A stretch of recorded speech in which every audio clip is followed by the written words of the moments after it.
Welcome to Adrift and Aldhalor, our weekly actual play D&D show set in our homebrew world of Arden. Our music is licensed through Musicbed.com, and our ambience when we use it is from Syrinscape and or TabletopAudio. Shannon. Yeah. What's up? That's me. What's up? I'm good. How are you? I'm good. Good. Should I talk about something? Roll it. All right, let's do it. Do you want to elevate your TTRPG and D&D gaming setup? Yes. Showcase your dice. That's fabulous. Showcase your dice collection. Showcase your dice collection with pride using Arcane Spectacle's personalized dice display. With options ranging from 1 to 5 shelves, each one custom engraved with the name of your dice set or character, it's the ultimate way to show off your collection. Sturdy construction and a unique touch of personalization makes this display a must-have for any serious gamer. Upgrade your setup today and roll for the ultimate gaming experience with Arcane Spectacles by visiting them at arcanespectacles.com.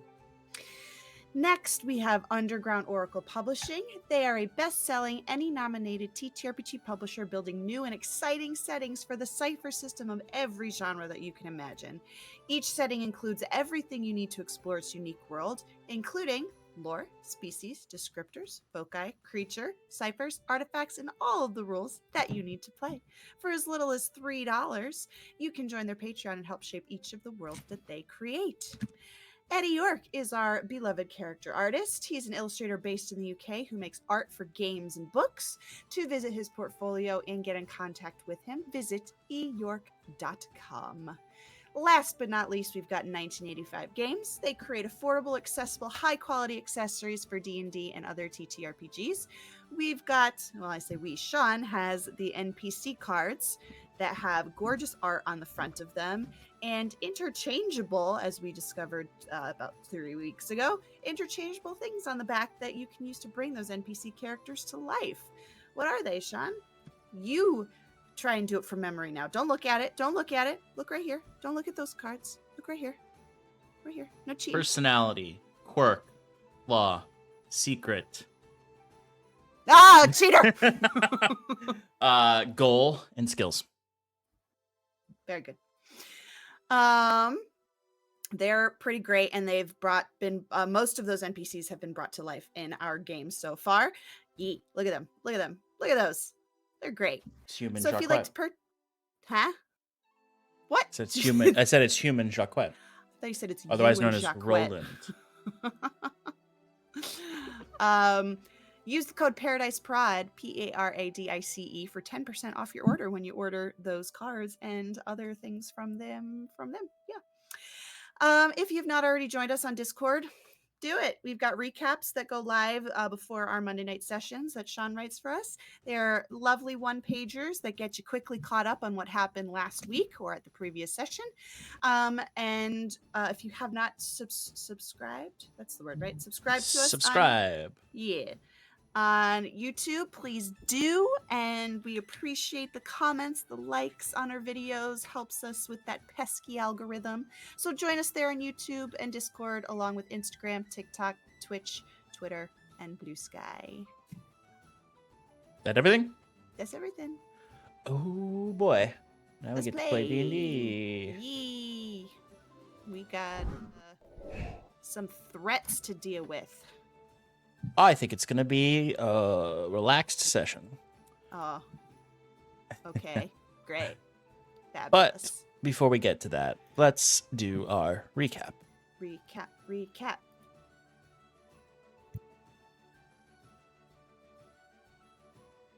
Last we left off, Septimus and Bruce worked in the workshop while the rest of the party traveled back from the crossroads. They particularly worked on replacing Septimus's missing arm with a machine arm.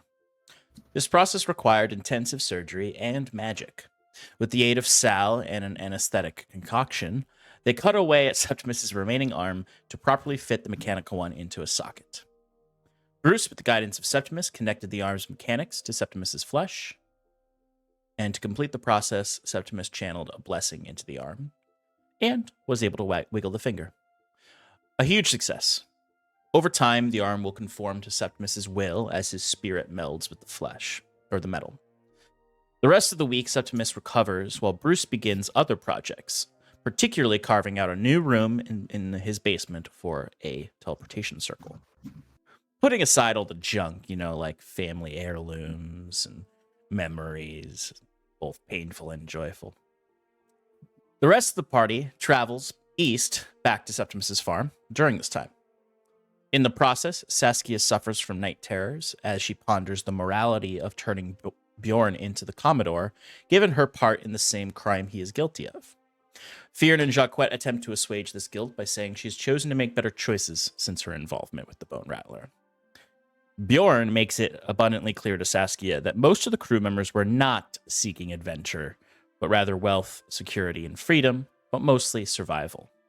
Thrill may have touched the hearts of the crew, but in the end, many would have rather lived a less violent life. Sass ponders this and her involvement. Later that night, Jacquette tackles his own memories of that night as he dreams about two strange figures he met on that airship so long ago.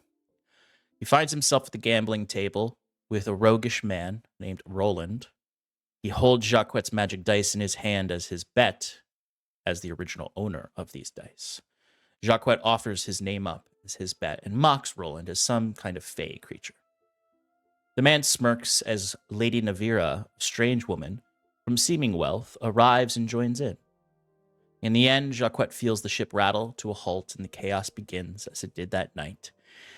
He looks back to Roland one last time, who takes on a fiendish visage, and Lady Navira takes on a gaunt form, clothed in a dress made of ragged sails and a necklace of seashells. The same necklace Jacquette keeps with him. In time, the party reunites at the farm. They discuss their plan of action, create a teleportation circle at the farm, potentially, and head back to Hyven to turn in Bjorn. The night quiets as the party rests for the evening. But this rest doesn't last long as Bruce is awoken to a malfunction in his goggles. He begins to hear a voice and see strange visions in the goggles. These visions eventually turn to a face and he hears Lacuna in his mind. He tears the goggles off and wakes the rest of the party. They look out the window to investigate the area. They see a red light up in the Raho Hills, the red light of Lacuna's possession over Modron. They believe he is looking for the door Septimus found, the door that may hold another Modron. As they prepare to intercept him, they hear a strange, monstrous chirping from the fields around the farm. Something followed Fionn, Sass, and Jacquette from the hills. They prepare for battle, so to speak, with Jacquette up in the second floor with his lantern, Sass joining him up there, I believe, and the other three with Sal stepping out to more or less be bait. But before we jump into that, there were two vignettes as well that showed Sigil going into the depths of his endless library to a strange elemental chamber where there was a room of seemingly floating dust with a dais raising that held a mask that also was somewhat of a crown. He could not enter that chamber as his wrappings and whatnot began to unravel as he entered it. So instead, he meditated there. The other vignette was some stranger, some guy walking around Hyven. Who knows? We saw a figure who was getting quite a few stairs, walking through the streets and into the otter business, up to the drow woman known as one of the direct contacts of Mr. Graves. Anyway. So, heroes, you are in the... Well, three of you are outside, two of you are inside. Jacquette, you're up on the second floor in a room where you can see out the window. Sass, you joined him up there, right? Okay. And then the others are marching outside. Let me pull up a battle map. Add into it. Oh, yeah. Ooh. Oh. So, oh, no, that is my recap. Wasn't there a raccoon shrine somewhere, Sean? Shoot. There Or was wasn't. that destroyed? Nope. The battle map Nope. is It's not there. Would never exist. the battle map is set up for when there was less people in this room. So let me change that. Fix that real quick. Yeah, the raccoon shrine is actually on the other side of the house where the scrap pile is. I don't think so. And I'm pretty sure Septimus would have gotten rid of whatever that could be. So, past the fence and where it's the different texture is where it's the tall grass. That's the tall grass, yeah. Yep, that goes up basically 6 or 7 feet or so. It's pretty tall. Really, it would only be probably Fearn who could see over it when in there. We have our 4 brave souls out there. The last you looked, you could not see where the creature was. Now, if you look north, you can see the sort of flickering red light up in the hills. It's quite a distance away. Yes. Which way is north? Sorry. North is Like- north on the map as well. Okay, gotcha. Yep. Thank you. Good question. Yes. So north is still up there. You can see Jacquette and Sass up in the corner in the building. The center of Septimus's house is basically destroyed. So that's why there's not really rooftop, and there's actually just kind of like loose wood that connects the 2 top floors because that's where you would have thrown the beds down. But yeah, so I'm actually gonna have us all do an initiative count, Ah. or I guess it's called roll initiative. I think, if I'm remembering correctly, I had gone up there with Jacquette with the intention of when we want to get down there, we would dimension door. If I remember Correct. That is correctly. correct.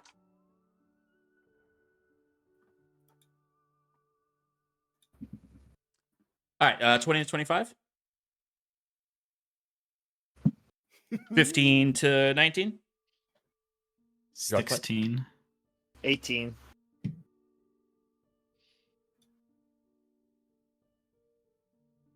10 to 14?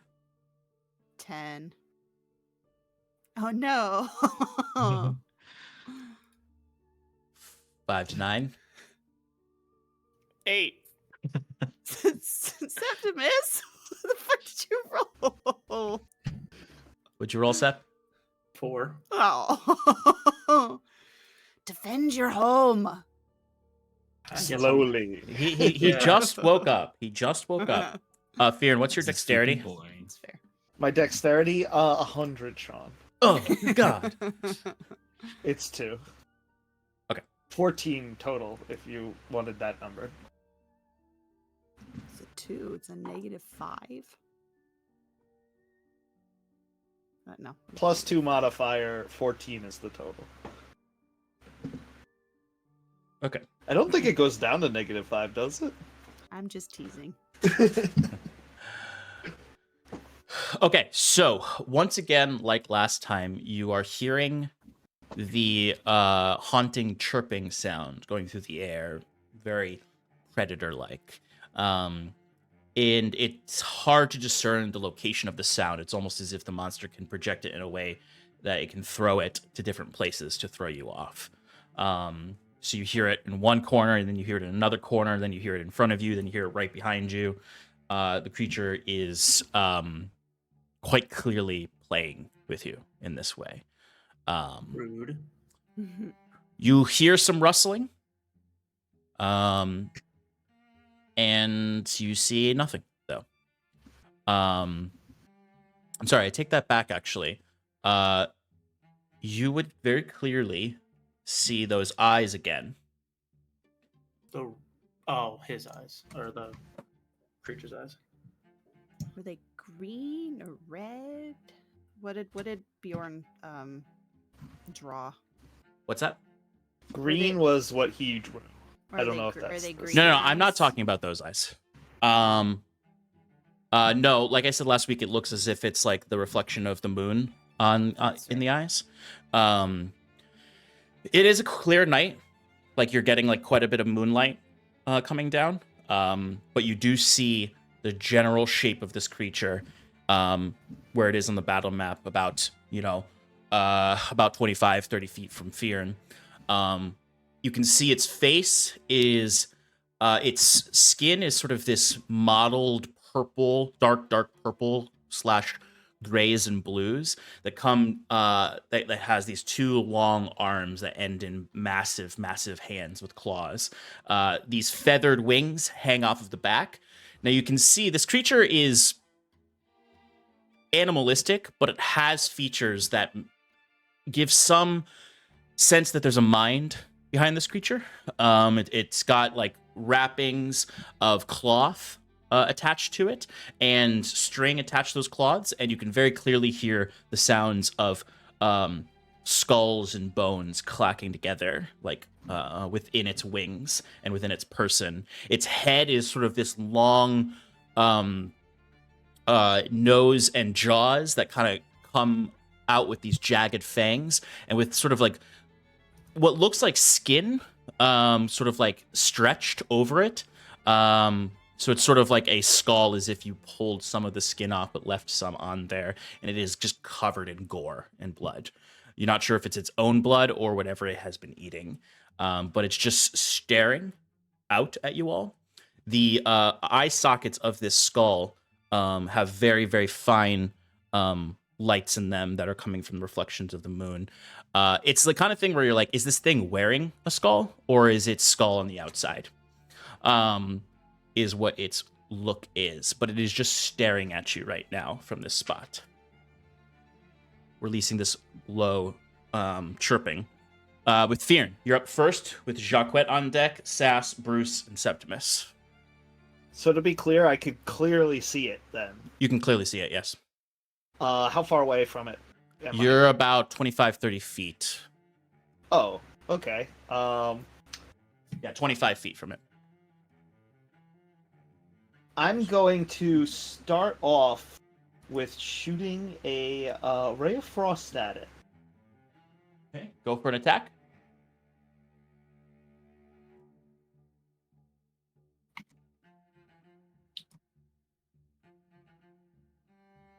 (15 plus 7 is 22 to hit.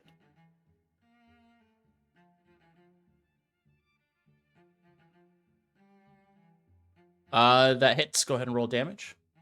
Cool. I got 5 cold damage, and its speed is reduced by 10. Okay, so you all watch, whoever's watching, I guess. You see this ray of frost shoots at the creature, and as it makes impact, you see it goes right through the creature, and you just see there's this shifting as this is an illusion. Damn. Okay. Can I? So that was a regular action. Mm-hmm. This time I'm gonna use a bonus. Well, first of all, I have the thing that allows me to attack after I make a cast a spell. Okay. A cantrip. So I'm gonna use my bonus action to use the Stone Giant's Maul's projectile weapon. Okay. And my objective is to kind of just like curveball it. Like I'm gonna take a few steps forward into the what do you call it? It like right into the edge of the tall grass, and I'm just gonna kind of swing it and release, so that way it kind of just gives me a good little like clearing of the area. Like I'm basically attacking a wide area without a target. Are you just like are you just attacking the grass basically? Basically, yeah. I'm trying to mow it down. Okay. No roll necessary. I think you can hit the grass. As there is, I'll say like a 15 foot line of grass that has been knocked down. The maximum range is 60. Okay, so what are you trying to do exactly? You're just trying to throw this rock into the grass, or are you going up and swinging it? Like I want to shoot it. Like, does it like shoot outwards, or do I have to? No. You have to fling it. It's like a lacrosse stick. Okay, so can I I'm swinging it on the side, so it'll go far and it'll roll and it'll just like make a it'll make a straight line. Yeah, I guess. Yeah. Okay. So yeah, go ahead and roll me a d20. Just to see if you're lucky. Sure. Basically, you have to get a nat 20 to get lucky. I mean, can I add my attack bonus to it? No, because it doesn't matter. It's just the nat 20 is the lucky thing. If you get a nat 20, you'll magically hit the creature. I got a 9. Okay, so the boulder goes, and it definitely has cleared away some of the grass. Just throw a dice down to represent this boulder. Nice. What did I roll? If it's a 20, you better give it to me. I was hoping it was a nat 20. Okay, so yeah, it's definitely cleared away some of the grass. You can see like it's ripped some of the grass out of the ground. I mean, it's probably not as effective as you would hope, just because it's just kind of moving quickly through the grass. It doesn't really clear it to a point where you can see a lot, but it does create a path that's semi-visible. Okay, so I would like to, since that actually was a regular ranged attack, I'm going to then use the bonus action to recall the boulder, and I'm going to move forward into the line that I just cleared. So is the cantrip, it's just a special attack, right? So let me read the trait that I have. When you use an action to cast a cantrip, you can make one weapon attack as a bonus action. Okay, so you can either throw the rock. You can't recall it as a bonus action because you already threw it as a bonus action. Can I use my regular action to recall it? No, your regular action was the cantrip.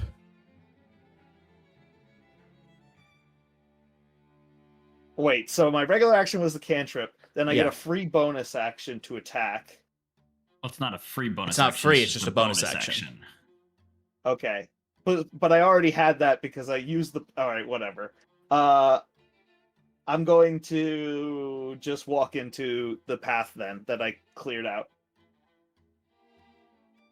Okay. Continuing to swing and clear, like make it wider, I guess. Yeah, so when you use your action to cast a cantrip, you may make one weapon attack as a bonus action. So you used your action there. Okay. So how far in do you want to go? Let's say all the way. Okay. That way I'm right next to the boulder. Like I get it manually plug it in. Can I do that? As an object interaction?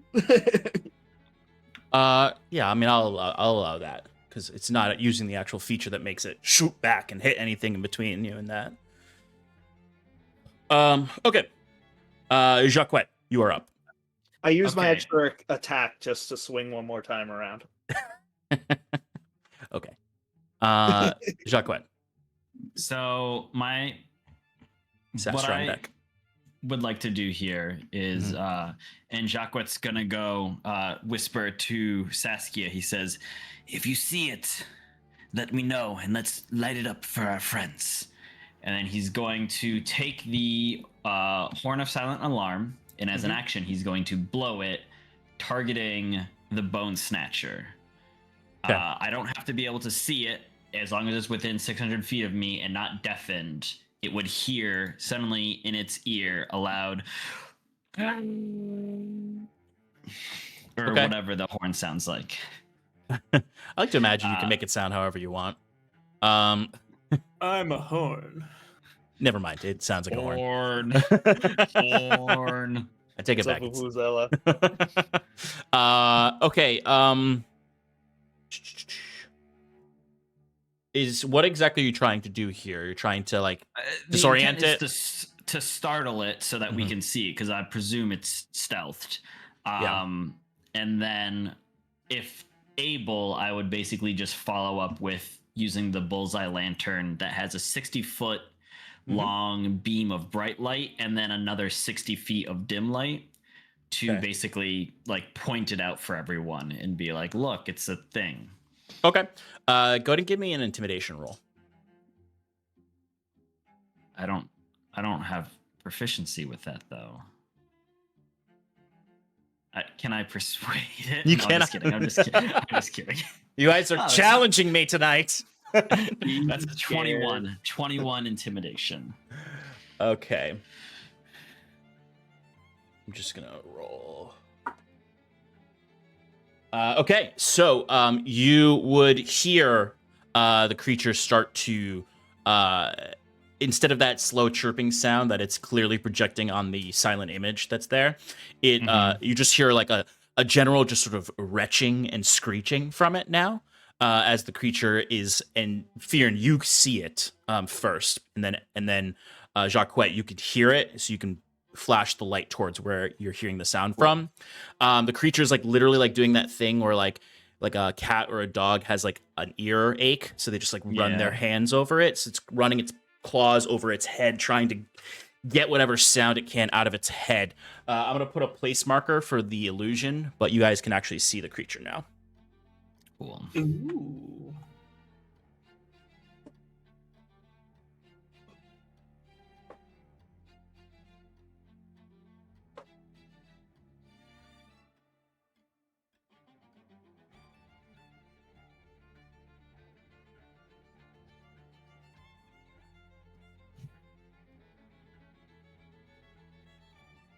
So you can see the creature was like essentially laying in wait behind the illusion, waiting for Fearin or someone to go up and interact with it so it could then pounce onto them. So it is currently like freaking out right now, but it is, Jacquette, you can shine the lantern in its direction. Okay. And I'll say the three of you who are outside, and I guess really anyone looking at it now, can see it, but also will have advantage on a perception check to see it if it tries to basically hide again while under the light. Okay. Anything else, Jacquette? Am I within? Oh, I guess who's going next? Sass. Sass is Yeah, next. me. Can I help her? It's not within 30 feet of me, is it? No, definitely not. Okay. Then I am just going to bonus action bardic inspiration to Sass.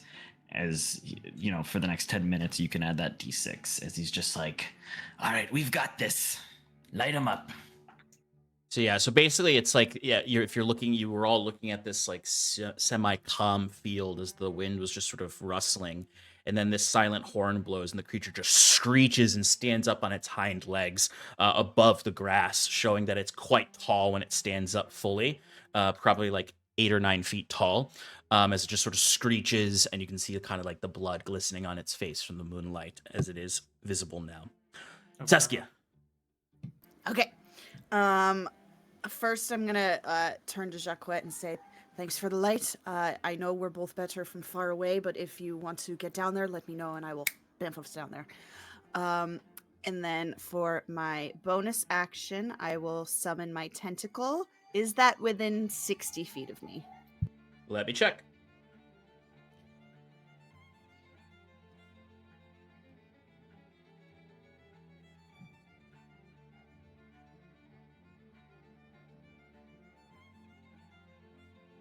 It is just out just of 60 outside. feet. It's All right. 65 feet away.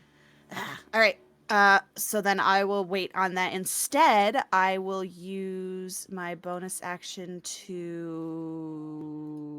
where is it?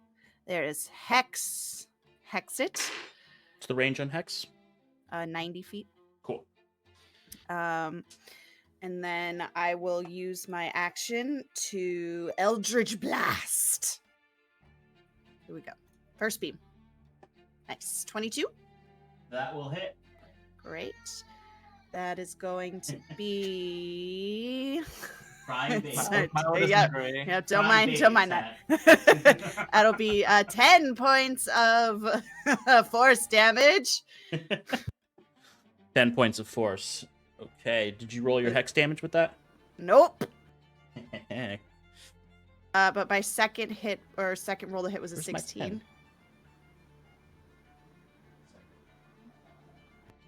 Lacking a pen to write this down. Where did it go? What happened to the one I gave you? You're supposed That's to such always a have that at your Strange desk. question. I gave you that pen like, bit strange. I gave it to you a while ago to have with you at all times. Gotta find a new pen.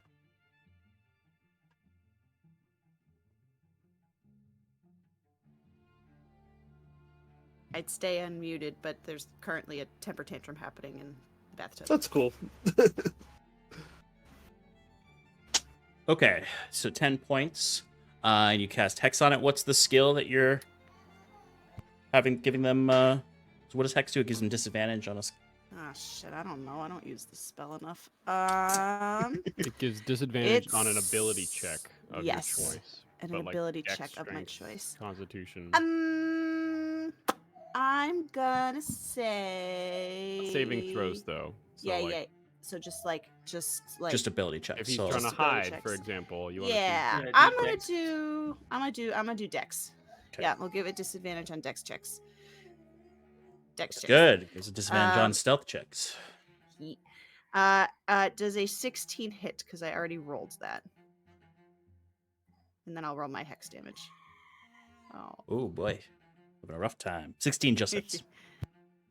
Okay, so I will. Do you want the hex first, or do you want me to do that? The hex damage was from your last attack. Correct. I haven't rolled it yet. You can roll that because it's from the last attack. Okay.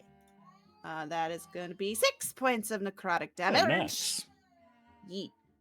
All right, let's get that next Eldritch Blast. Ah, shit. I rolled it again. I didn't mean to. It was a natural 20. Doesn't count. All right, hang on. That's what Milo's crying about. I know. D10. Bruce, you're on deck, by the way. So that's gonna be 3 plus 4 is 7, and hex is on every hit, or is it just the first? I don't know. All right. Let me- every hit. Yep, every hit. All right, cool. So then that's another 2 points of necrotic damage. All right, so you watch as it's you fire off these two Eldritch Blasts. They fire across the field like bullets as they hit into it. The creature is focused by this almost. Like it was clawing at its ears, and now it's like something hit me. And it uses its reaction to turn invisible.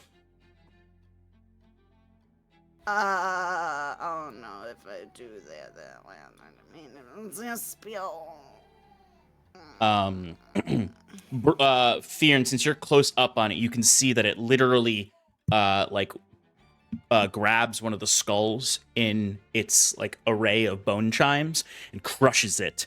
And as soon as it crushes it, it completely turns invisible, leaving the bits of bone on the ground. All right. But you can no longer see it. You can still see the illusion, but you can't see it. Mm-hmm. Anything else, Sass? No, I believe. Almost said Sally. Sally. Anything else, Sally? Sally. No, Hello? I'm good. Sally Sea Witch. Bruce, you're up.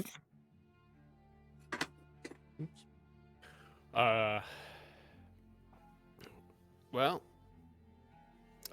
so Bruce does not have his goggles on because Okay. scary things are in his goggles. That's true.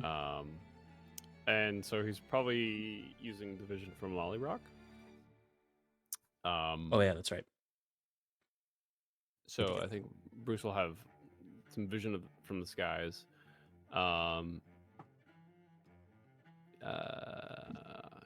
think what I'm gonna do is where the fence opening is. Mm-hmm. Bruce is gonna lay down one of his bear traps. Bear trap. In action? Nice. How much space is that? Just a 5-foot space? 5-foot space, yeah. Cool. And I'll yell out, "Don't step over here!" I'll put a little fire in place for that. There we go. And I'll run back to where Sal and Septimus are. You run back. What'd you say? Run back to where Sal and Septimus are. Okay. That's my turn.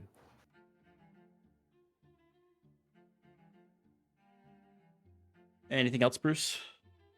Nope, that's all. Thank you. Sweet Bruce. I forgot to set up my headphones as wireless for this. Cool. All right, Septimus, you are up. The creature has turned invisible. There is an illusion of the creature still out there. Fearn is in the field. You can you just get this nice little kind of like hallway in the grass you can see Fearn through. And Bruce has just set up a trap right in front of the entrance to the fields. First, I'll just command Sal to run up to Fearn and be by his side. Okay. In the field. So he'll use his movement to get next to Fearn. All right. So Sal, what's Sal's movement speed? It should be 30. Okay. All right. Oh. It's actually 40.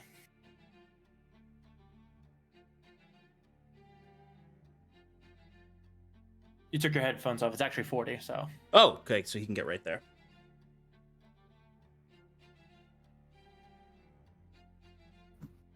All right. Sal and Fearn side by side. Okay,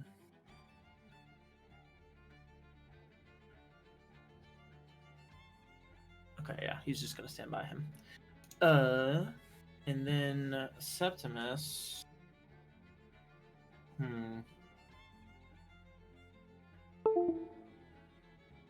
That you must see. Damn, that's unfortunate.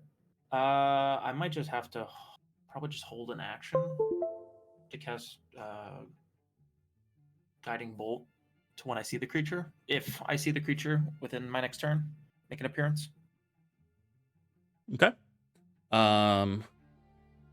Sorry, chat, for just hearing me unplug a USB. So you're holding. What are you holding? I'm gonna hold an action to cast Guiding Bolt. Guiding Bolt for if you see it. If I see it. Okay. Excellent. All right. Anything else, Septimus? Does that count as concentration? Yeah. No, yeah, that'll do it. Okay.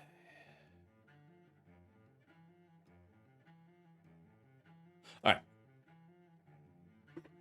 So at this point, you're all kind of like in a somewhat of a tense mode. You're just sort of like fearing. You've got your maul out, looking around, listening.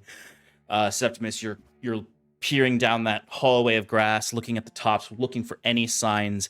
All the while, there is this very creepy illusion just sitting there, staring at you all, like behaving. It's not staying completely still. It's like it's acting as if it is the creature. When Fearn, you would hear basically at the same exact time that it happens to you, you would hear the creature kind of charge at you. Okay.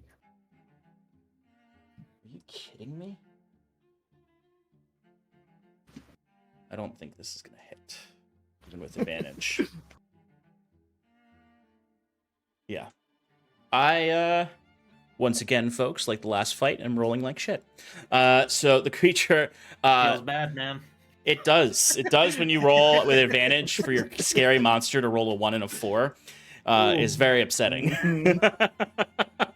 But basically the creature like lunges out and you can see its wings spread and it grabs onto Fearn's back and it's clawing at his back, but it can't make it through the plate armor.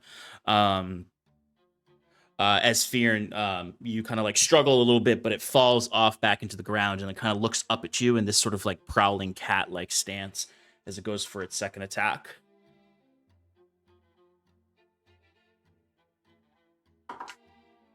Okay, there we go. There we go. There we go. On that second attack. Oh yeah, you can. It is. Yes. So go for it. Sal will use, as soon as it appears and makes a second attack, Sal uses reaction to deflect attack, which gives the monster disadvantage on his attack. Oh, you bastard.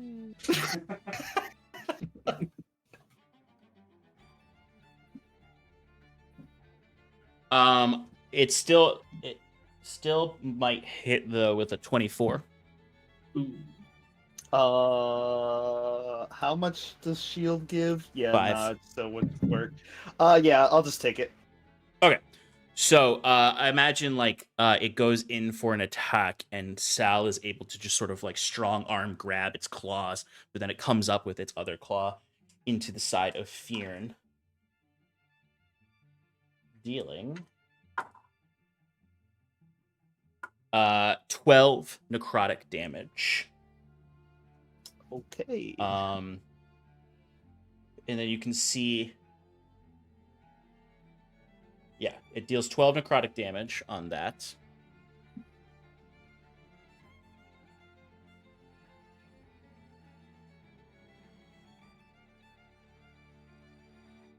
And then it is going to, as its turn is about to end. Well, actually, Septimus, if you want, you can attack it. So you're holding your. Okay, if it's gonna do guiding something that make it invisible, then yeah, I'll go for the Yeah, attack. go for the Guiding attack bolt. now. Yeah. Boom. 17. That'll hit. Ooh. Boom. 18 points of radiant damage. Let's Oh, go. hell yeah. There he is. We're here.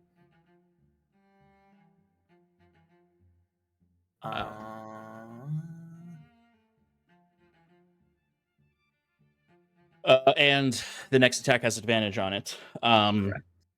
It is going to chomp down and crack 2 more skulls, as it will use Grief of the Bygone and create a 15-foot radius sphere of magical darkness that spreads around corners and lasts for 1 minute, all around It's itself, okay, I can basically. see through it.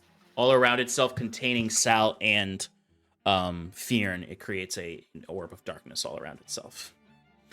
That's the end of its turn, though. Fearn, Monster. you are up. Hi. So I probably have disadvantage trying to hit it still, right? Well, that is equaled out by the Ah. guiding bolt, so it's a normal attack for your first attack at least. Okay, so for my first attack, I'm going to use Great Weapon Fighting, and I'm going to swing at it with Go my for new it. fancy maul. Hell yeah. That deals extra damage when I stand still.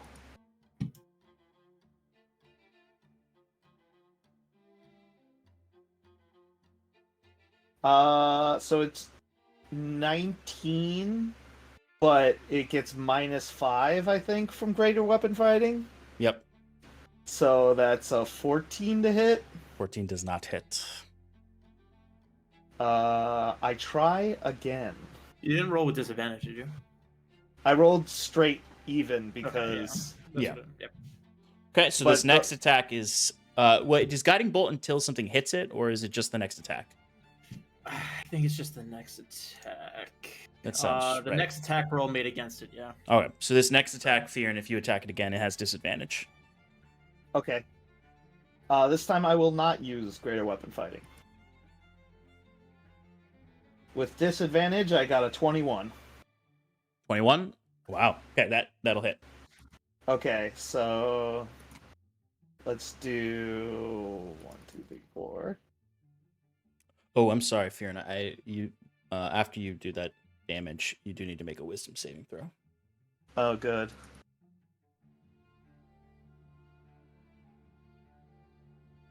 $23 damage. Bludgeoning. Jesus. Oof. That's a big, strong fiend. Y'all are And very that's strong. and that's what rolling 3 ones. And what do you call it? What type of saving throw? Dex?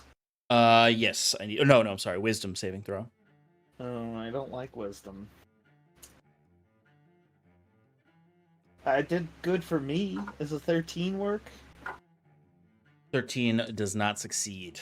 As the Yeesh. darkness around you starts to kind of, like you start to breathe in this noxious darkness that is created around, and it starts to cause like somewhat of a panic within you a little bit as you take 14 psychic damage.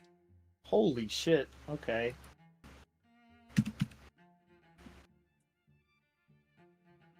Anything else, Fearn? I'm gonna get the hell out of this fog, because Okay. That hurt. That hurt more than his claws did.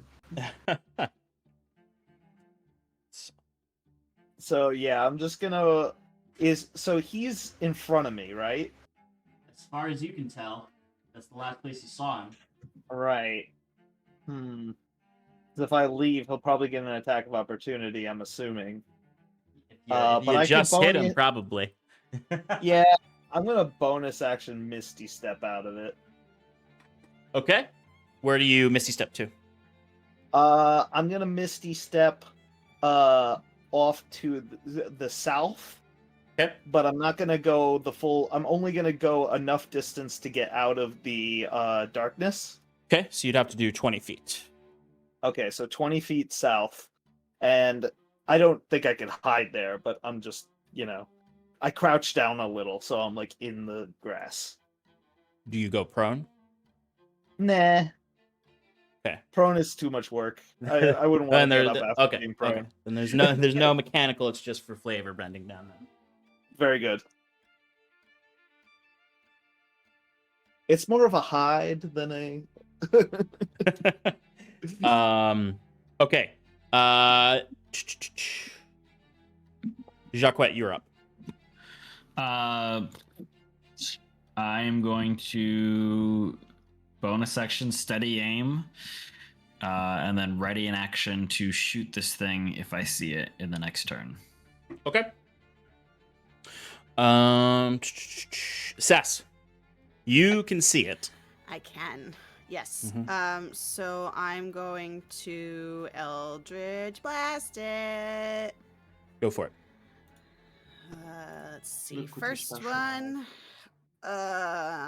I'm adding. I can add Bardic Inspiration to attack rolls, right? Excellent. Perfect. That's gonna be a 21 to hit. That'll hit. I rolled a 15. That's going to be 8 force damage plus 3 necrotic damage. Jeez. I remembered my hex damage. Okay. And then I'm going to roll again, Eldritch Blast. Oh, that was almost a 2. 19 to hit. I'm sorry. What was it? 19? Yes, to hit. That'll hit. Jeez. And that's going to be 13 points of Eldritch Blast damage plus 1 point of necrotic damage. Jesus Christ. And then for my bonus action, oh, wait a minute. Nope, I don't. Is it within 60 feet of me now? Let me check. I don't think so.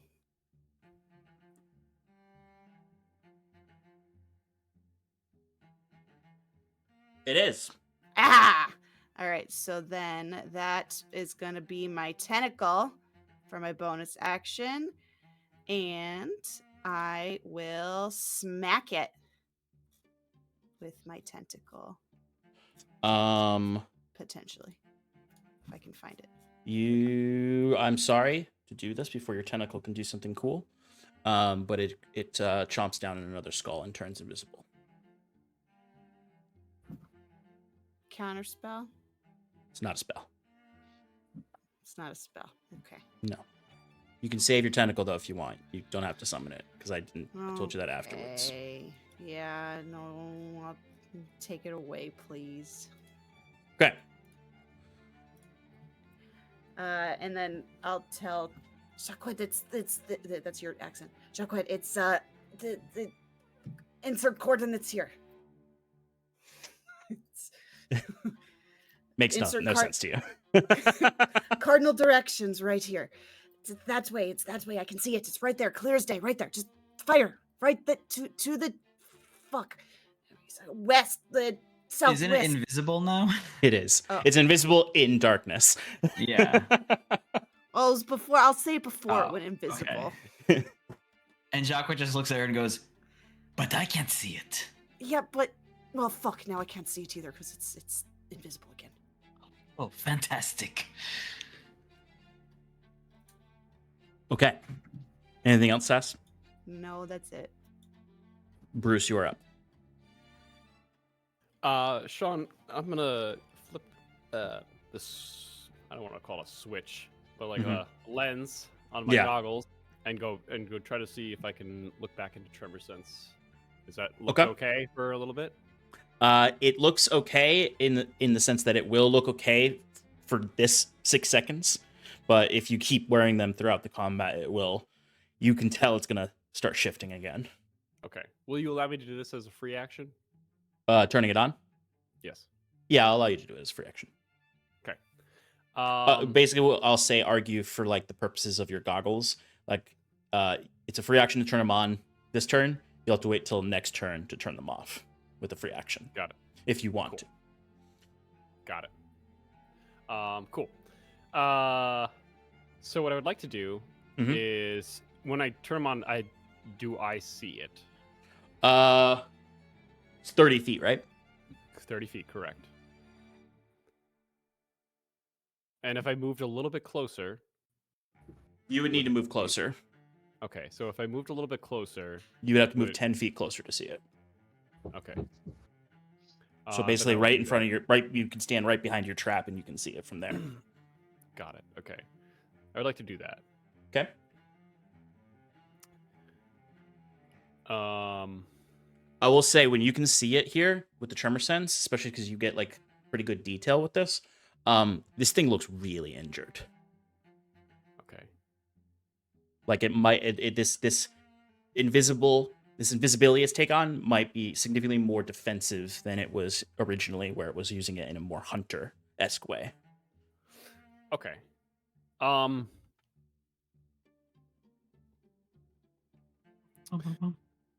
Traveling in like a circular fashion, or radial fashion from the Orbiting around it.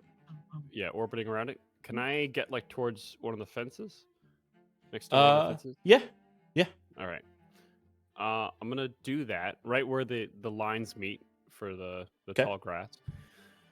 I'm trying to be specifically 10 feet away from my trap. Okay. And what I'd like to do, while still having range, what I'd like to do is I'm going to cast Vortex Warp. Your favorite spell. Yeah, I love that spell so Do much. you want to be north or south of the trap? Can I be south of it? Sure. Thank you.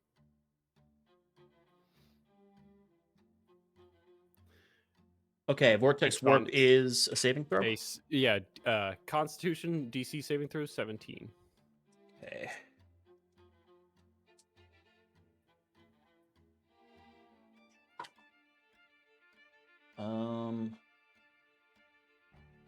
What is that? There's a. Okay, it fails. Oh, I was not expecting that. Bruce is gonna get to the fence, hold on to it, and then just shift his ankles a little bit. Yeah. And I'm gonna Vortex Warp him onto the trap, the bear trap that I have laid out. Ooh. Okay. Hell yeah.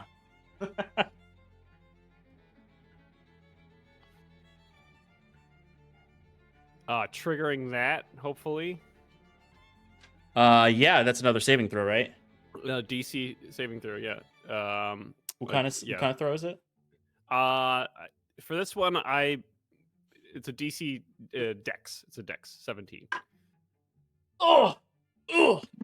Don't forget the hex. That's not for saving throws. Yeah. It's okay. It rolled real shit. And it's actually surprisingly not proficient in dex saving throws. So that's a 7. All right. Yeah, it fails. So the bear trap clamps on whatever limb, probably its leg. Yeah. And it should be restrained at the moment. Okay. You're gonna take 2d8 piercing damage, or yeah. Okay. Go ahead and roll that. I will roll that. It's a pretty basic trap, so Oh, you're yeah. lucky. 9 damage. 9 piercing damage. I mean, you guys have dealt 100 damage to this thing. It's looking pretty close to death when this trap claps on its leg, as it just sort of as your vortex warp just sort of like tosses it over and it just appears and like it takes its first step like confused and goes right into the trap, closes down on one of its like way too long limbs, and it lets out this blood curdling screech that is pretty terrifying to everyone who can hear it. Jacques, yes, you can see it. Okay, cool. I'm gonna fire then. That's Kosh. Yep. This might take it out. Oof. No, that's a 14 with advantage. Ooh, that will miss. No. Okay. Jacques, you're just at like you were watching the darkness where Sass kept saying to look, and then you're like, "Oh shit, it's over there," and you accidentally misfire. Okay. Anything else, Bruce? No, that's it. All right, Septimus. There's this 9-foot tall screeching vulture demon monster in front of you right now that's stuck in a trap, and it's covered in mixed blood of its own and blood of its victims. What do you do?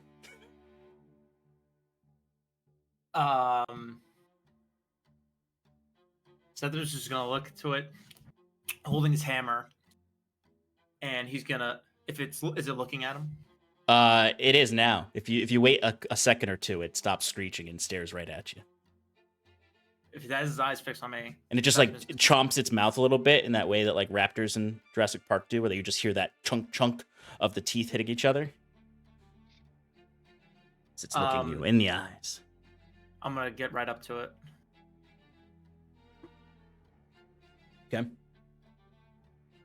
I have my hammer in my hand, but I'm just gonna have Sal coming from fucking behind and pop him in the back. Before you do that,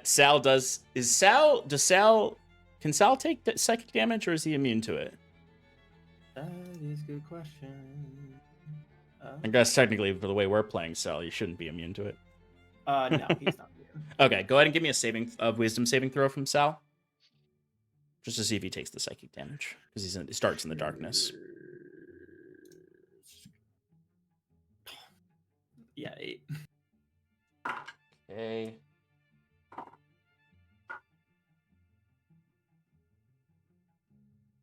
Sal takes 18 points of psychic damage. Ooh.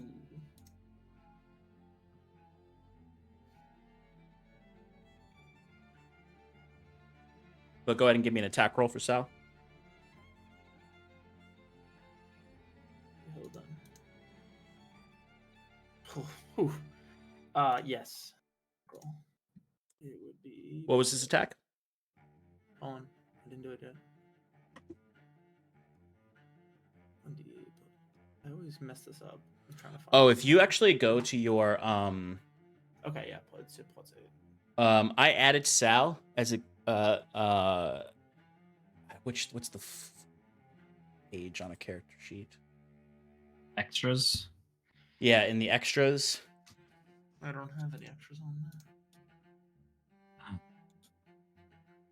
You should be able to see Sal in. Oh wait, maybe I didn't add him. Never It's mind. plus 8, so I'll just do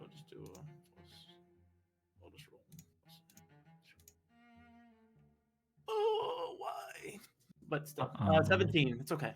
That's plus 8. That's not. That was just a regular D20. So plus 8 is 17. That'll hit. And its damage is 1d8 plus 3. Hell yeah. How much 11 force damage. Ooh, 11 force damage. It is still up, but it that crack of Sal's fist to its back. It definitely like screeches as it arcs its back in pain. As I guess I'll just go for an attack myself. Go for it. Well, actually, you know what? I will. Before I do that, I'll Searing Smite. Good call. Good call. All right. And I'll go for an attack. See, can he lock it in, folks? Can he lock it in? Let's see. Lock it in. Look at it, Chumba. That's 27. Lock it in. Whoa, he locked it in. Lock it in. Go ahead and roll damage. 8 bludgeoning damage. Okay. plus 1 fire damage. Woof. It's so close to dying. We'll make a Constitution saving throw. Okay. Oh wait, no, I needed. Well, hold on. I need to make a Constitution saving throw regardless for that fire damage anyway. Oh, okay. The con saving throw is a 15. Oh wait, no. I'm sorry. No. It takes that fire damage on its start of its turn. It takes a Constitution saving throw, or it takes an additional 1d6 fire damage. Well, its turn is right after yours, so I'll hold that con save as holding through 15. Is that safe? It doesn't. Yes, it just beats it. Oh, I thought you had higher. DC. I thought so too. Which is why I was like, I'll keep this because he'll get it. Womp womp. All right, it's its turn now. It is barely able to stand. As Septimus, it looks at you, and it actually like crouches down really low, like a dog would if it's afraid of a larger dog, and in very broken common, it would just sort of quietly say, leave us be.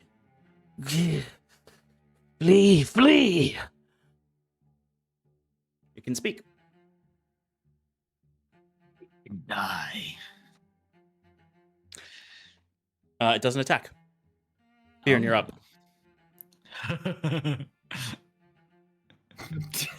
Oh boy. Oh, Sean, why you do this to me? Why you make me look like the bad guy? Fionn is going. Can I navigate around the mist of terribleness Yes. so I don't take psychic damage and Yes, get you up may. next to the monster? You may. Okay, I do that, and I hear it speak, and I say, "Why were you following us?" It turns its like long neck to you, and it just says,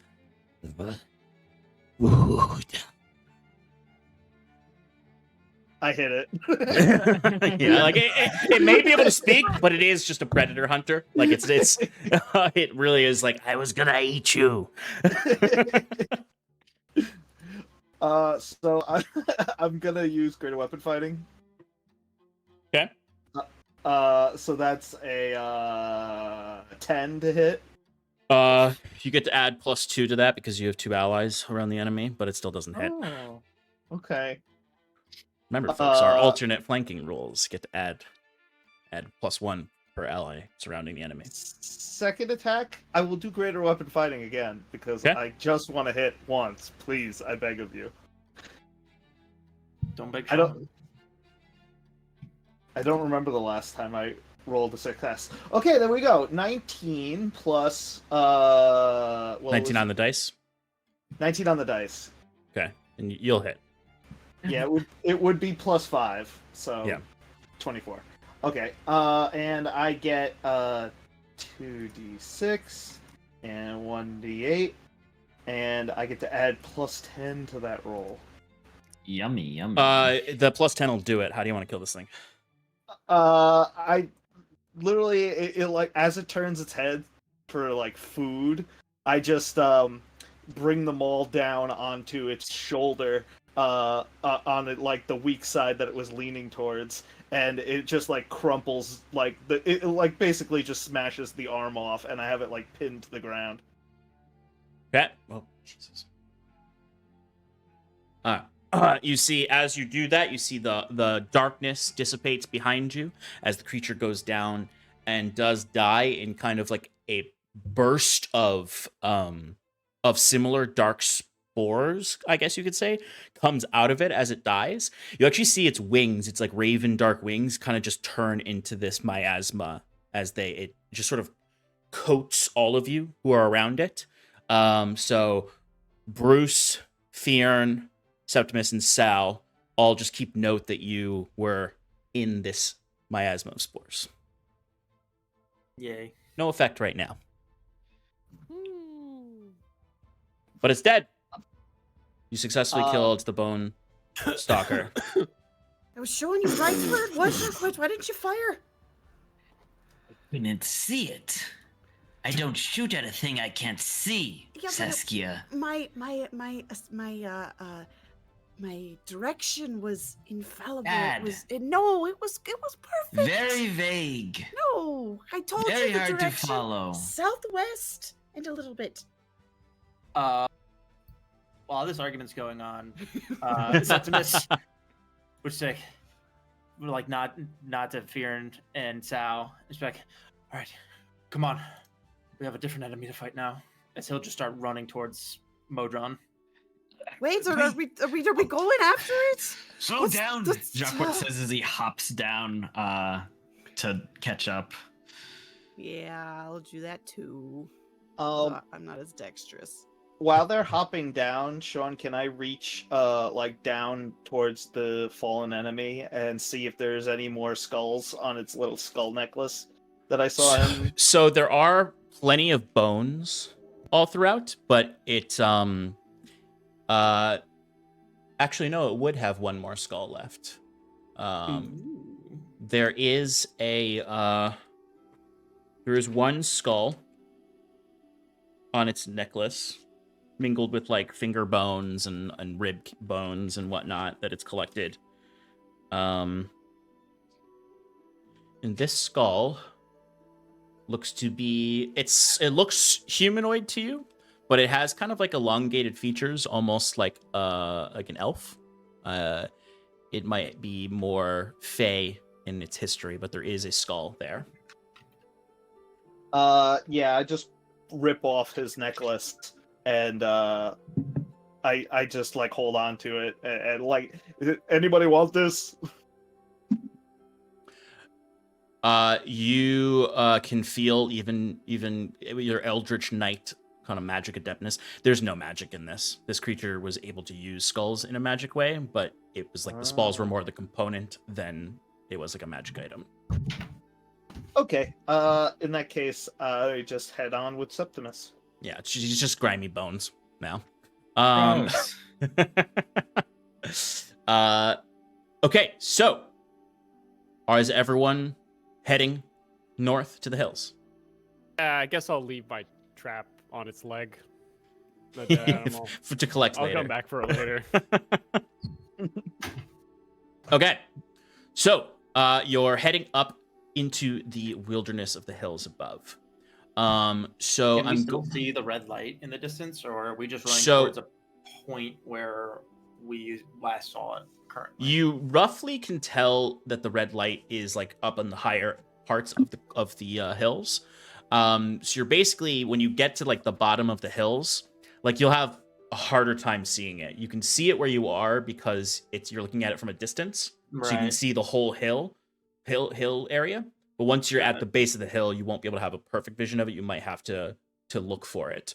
But you do know that you are trying to keep it from getting to that door, so you could also just lead the party directly to the door if you wanted to.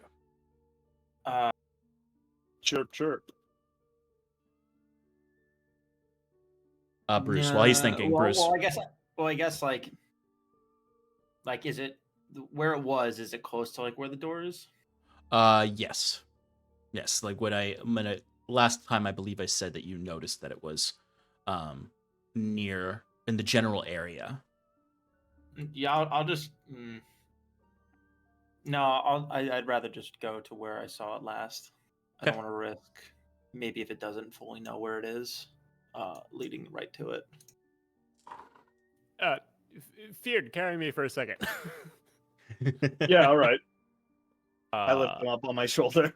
Yeah, so what I'll be doing is I'll send Lollyrock in the sky and then give directions of where we're going versus where the light is. Perfect. Yes. Lollyrock can actually we'll be able to see it from the skies. Excellent. So give me a perception check for Lollyrock. Yeah. With advantage because it's a bright light as opposed to the creature Modron concealing himself. Hell yeah, 21. Okay, so Lollyrock will be able to keep eyes on this while you are giving directions to the group. Chirp. Yeah, so Lollyrock is chirp. Um, okay, so you're all rushing to the hills now. Do we have a particular marching order? I would be first, unless Fearon runs faster than me. I think we run the same speed, but I would be racing you anyway. Of course. So Fearn and Septimus at the front. Jacquet. I imagine it's probably in the back. Mm-hmm. Sass. I'll be in front of Jacquet. Okay. And then, of course, Bruce is on Fearn. Bruce, you're trying to like communicate to Septimus while Fearn is just like trying to. You're like when you're, I don't know. I guess this is not a relatable situation, but when you're getting slightly hit in the chest for your breathing and trying to talk at the same time. Yeah. Very Whatever you relatable say. situation. Yeah, imagine you're just like trying to hold on to some of the like panels of his plate armor to keep onto it. You should install some like ropes and different things onto Fearn for Bruce. Yeah, I'll make a little baby Harness.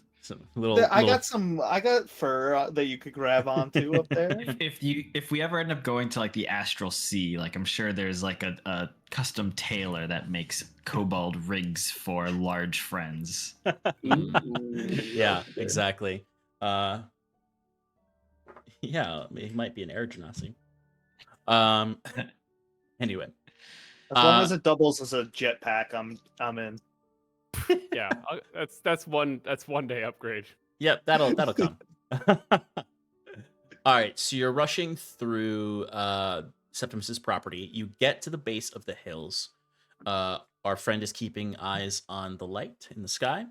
Are you just still beelining it through the woods, or do you change your approach once you're actually in like wilderness where there's trees and difficult terrain? I guess I would stop for a second. Like, hold up.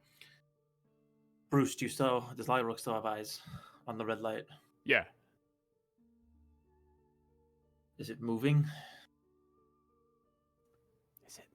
Yeah, it looks like it's wandering almost. It looks like something that's almost like stuck and lost in the forest and going in circles. Okay, I guess so. That was the follow-up question. What's its pace?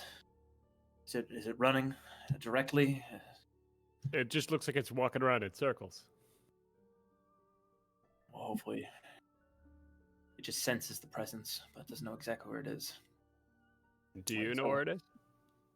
I do. Yeah, Septimus, what the fuck is behind But this if you got door? eyes, well, again, I don't know. I have no idea what's behind this door. But it's the same metal that we found at Stony Heath. And I'm willing to bet it is something related to Monodrone. But it's also something that Lacuna probably wants. Do you want to run towards it or to the door? No, I think since it's wandering, it's not going at a fast pace. As long as you have eyes on it. I don't want to lead it anywhere it doesn't already know. So let's take it a little slower and see if we can get the jump on it. Now you're talking my language. Okay, so we're sneaking. I guess. Let's get some I don't stealth know. checks. Well, before that, I was like, I don't know. Do we? I'm trying to think what the right move is. Do we restrain it and try to get answers, or do we just get rid of it completely? It's been nothing but trouble. Get rid of it. Just get rid of it. Who said that? Okay, so stealth. Yes. Let's get those stealth checks. Oh. Are we sure we want to do it that way? Man, you guys really need a pass without a trace. I mean, it's Oh my god. One of these days, Bruce is to create like a cloaking device to put on the big boys. pretty The cool, good news is the disadvantage didn't matter, Sean. actually. Yeah. I rolled 2 18s Ooh, at disadvantage with -2, giving me a nice. 16. I forgot you have shit decks. Okay, so Bruce with his 16. Fearon, what'd you get? 5. Love it. Septimus? 9. Love it. Sass? 13. Love it. Jacquette? I got a nat 20 for 30. I like to imagine Jacquette like sees everyone being so terrible at stealthing that he's just like, fuck it, I'm out of here.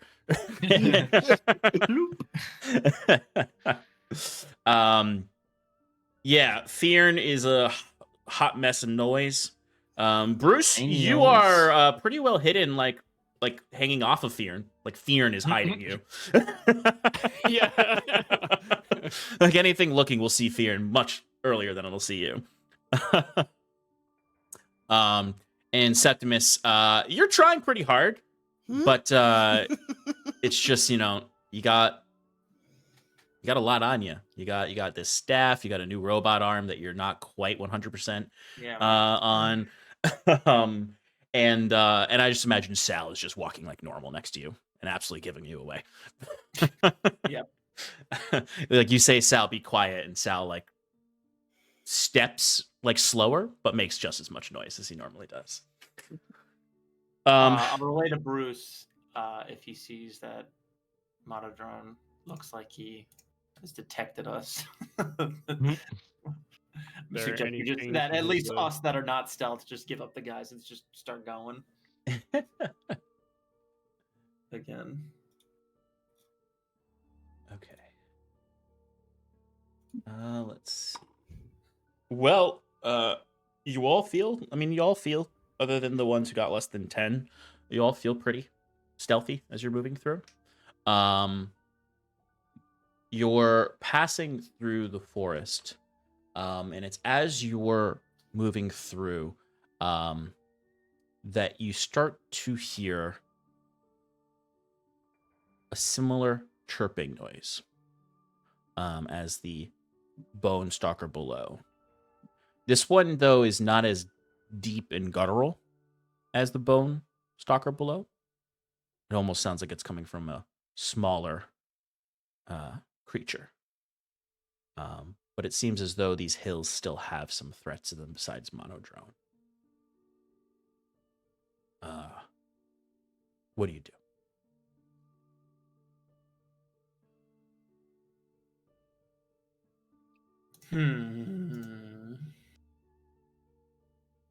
In fact, I'm going to ask for an initiative roll just to turn this into a bit more of a enter turn-based mode.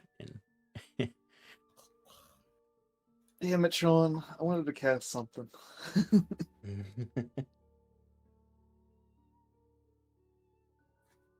20 to 25? Oh, wait. Hold on, let me roll first.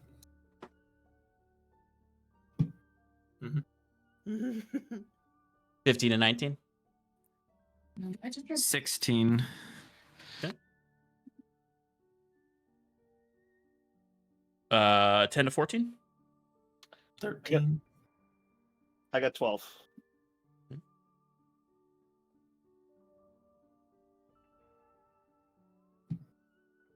5 to 9? 7. Oh, Bruce. Bruce, what'd you get? 2. The lollipop makes sense. Oh, that's too fucking great. Okay. So Jacquette, you are up first. You feel pretty confident that you're hidden with your stealth check. But you, like everyone, hear the higher pitched purring of similar bone stalkers. That was me, right? Sorry. Yes, Mhm. yes. Okay. Shockwest is gonna continue forward. Keeping the stealth and just moving up the hill towards where Bruce hadn't said that monodrone was. Stop. Okay. Keeping moving.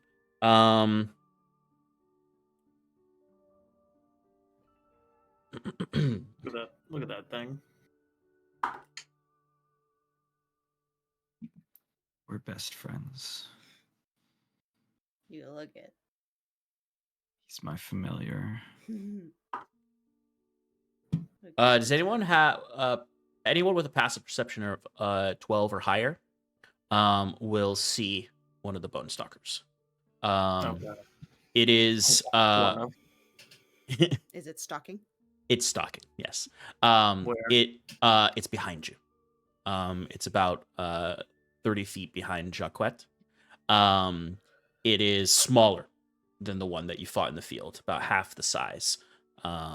You probably killed the alpha, so to speak. And So we're the alphas now. and you might anyone who would like can just quickly give me a nature roll. Yeah. I know nature. 14. 21. 9. So 12. Septimus, when I guess, does anyone mention that the bone stalker is there, who can see it? The Or bone actually, stalker's there. Septimus, you surmise with that nature check that whatever spore flung up onto you after it died, is something that might be helping them track you. And also might be akin to some, like hornet pheromones when you attack one. Yay. They're gonna try to mate with us. Yep, exactly. They're in love with Septimus. No. Me too. But you have eyes on at least those of you with the passive perception that can see it have eyes on one How of far away is it? 30 feet behind Jacquette. You're all like fairly probably clustered in like a 10-foot area. And it like actually it looks smaller.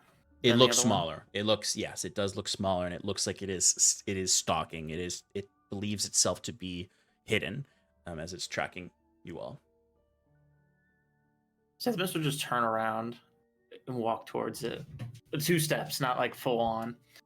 It's like, we do not have time for you right now. I know you can understand me. We just got to get somebody bigger. So back off. Give me a persuasion roll. I did say they're sentient, and it does understand what you just said to it. I feel like that's intimidation. Come on. Oh, you could do it. You could do it. It was an 18. Nice. And also Bruce from Fear's back is like, yeah, Jesus, for an additional +5 to that roll. Oh, +5 to that roll. What is the final roll? 23. 23. Amazing. Say Jesus, he says like Everflame or Jesus is canon. We've gone over this. I forgot that Jesus is canon. The creature does not look persuaded by this message. It does look a little shocked that you can see it.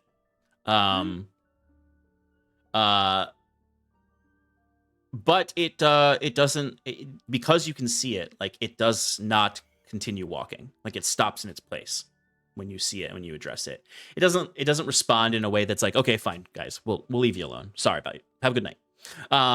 But it does like stop in that way that an animal stops approaching when you stare it down and kind of challenge it. It does not continue its advancement forward. But it doesn't say anything or Doesn't back respond. It backs down in so much that it still looks like it's like on edge. Like if you walked up to it, it would probably attack you.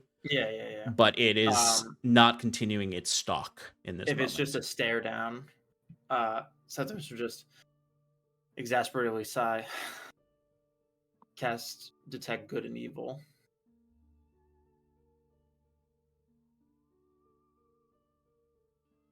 Which And for the duration allows me to see abjuration, celestial, elemental, fey, fiend, or undead within 30 feet. okay, it is Fey, and you can see that about 10 feet to its left in the bush is another one. That's what I figured. Anymore. You only see 2. Not addressing it anymore, but pointing that out to the group. He's like, there's another one beside it right over there. There's 2 of them, but I don't see any more within the vicinity. If there's 2, there's probably more than that. Do we just ignore them? Or do you want me to pew pew? Crush Good them. morning. Get him, Fear. Sick him. No. Fearin is after Septimus on the initiative. Fearin, what do you do? It's about it my 30 turn? It's your turn. It's 30 feet away. Hey, I mean, it does feel like a pretty good move.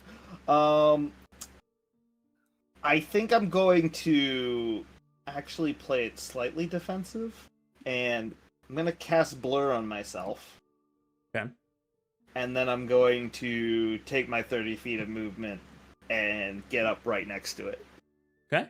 You're gonna because it's blur's an action, right? Blur's an action, yeah, so I can't So you do your anything afterwards. You can do your bonus. Oh wait, it's not a cantrip. Never mind. Okay, so you're really just like coming up to like continue the intimidation, coming up. Yeah, right on it. basically, I cast Blur on myself. I throw the necklace from the alpha at it, Ooh. Okay, I'll do like that. and I just I'm holding my maul with 2 hands, and I'm standing over it and going. You know what? I'll ask for an intimidation check from you. Okay. If I have my mask on, it has advantage. There you go. That's an 11. Okay, let me roll to see if it is not I cough. intimidated. I cough when I Yeah. I roar. yeah, it catches in your throat. Yeah. Okay. Your voice cracks. Sass, you're up next. Now And you then guys need to get out of here. Bruce is on Your deck. days are over, mister. Pew pew. Yeah, how far away is the one in the bush? You can't see that one. Only Septimus can because he's using his detect good and evil. Okay. Then yeah, I'll But I pew pointed pew to the the. bush. You can also use your bonus action to move your hex onto it if you'd like. I did, I have Hex open right here. I was about to ask if it's been an hour, and I forgot. It has not been an hour. Oh, wait a minute. It's only been like 10 minutes that you Concentration guys. up to 8 hours. Yeah, because you automatically Good. cast it upcast because Yes, your I spell do. slots. Yes. So no worries there. But it's been like 10 Okay. minutes since you guys All were right. in the field. Great. So yes, I will bonus action move my Hex to it, Okay. and just be like, just leave us the fuck alone. We're looking for a robot. Pew pew. Okay, go for it. All right, here comes the first one. Oh, that was almost a nat one. It is a dirty 20. That'll hit. Great. For 6 points of force damage and 4 points of necrotic damage. Okay. You Second hear a little bit of blast. a little yelp from it as it strikes it in the side. No. 16. That'll hit. Just hits. That'll be 10 points of force damage and 3 points of necrotic damage. Okay. You see as you hit it, like you kind of like bash this thing around a little bit. Like these things hit it and it's already bloodied. As it just sort of and it just as it's like looking up at Fearn. And Fearn, you would just hear under its breath just sort of like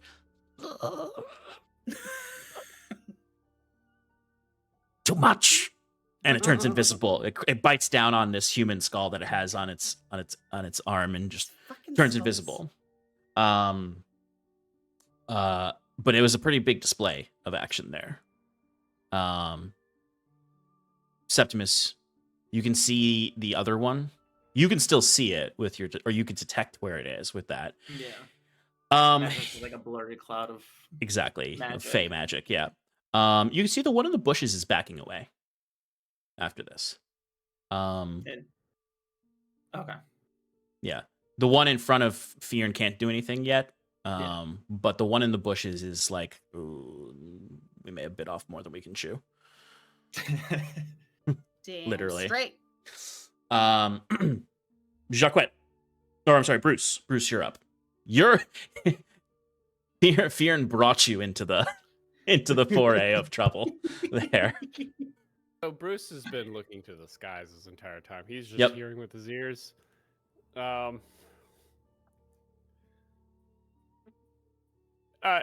they leaving? Yeah. I think they realize they can match us. All right, good. Is Modron kind of still circling about? He has stopped moving. Guys, Modron has stopped moving. You can still see the light, but he's stopped like circling around. How far? How far away is he?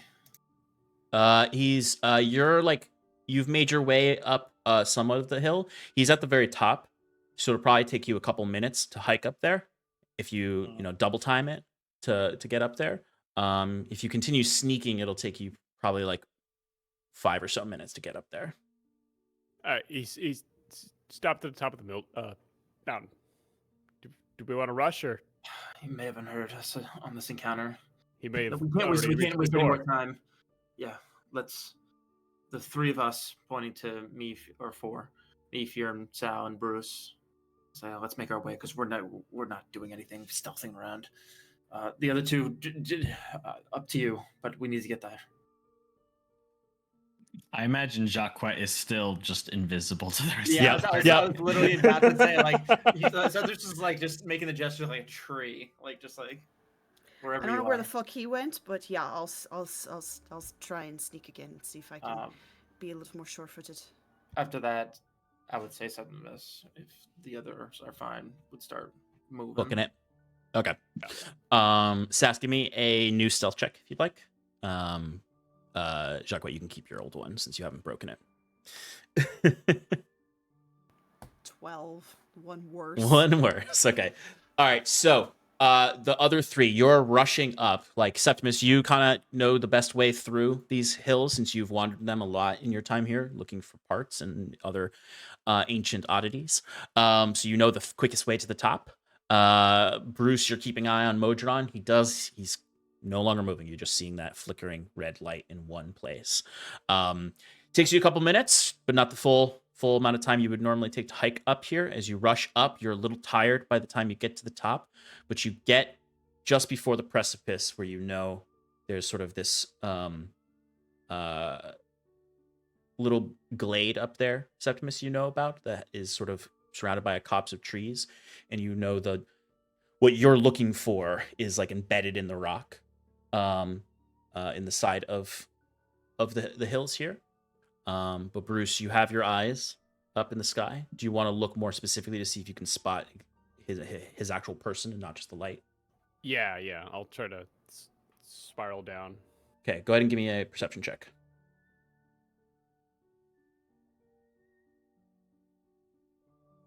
Natural 1. Okay. I got too close to the tree line. Yeah.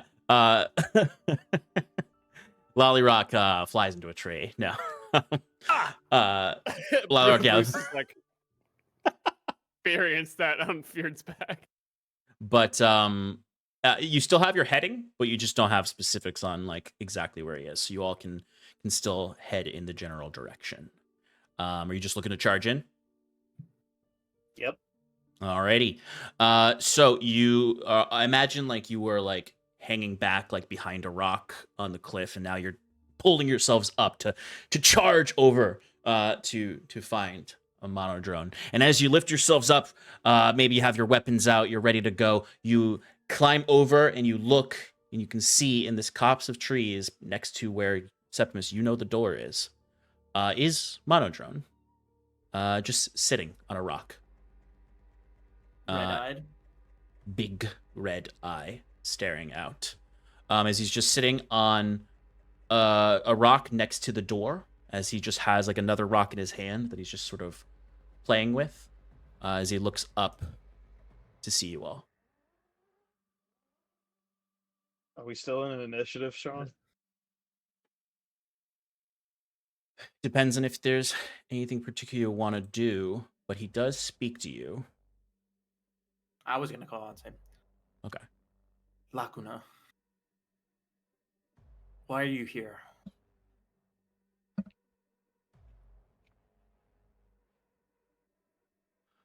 The eye sort of flickers and almost like focuses in on you, Septimus, as it says this. While they're talking to Lacuna, Sass and Jacquette, you'll have enough time to catch up to be able to be hiding in the wait. One second, I gotta remember which voice mod this guy is. I'll just pick one that looks robot-y.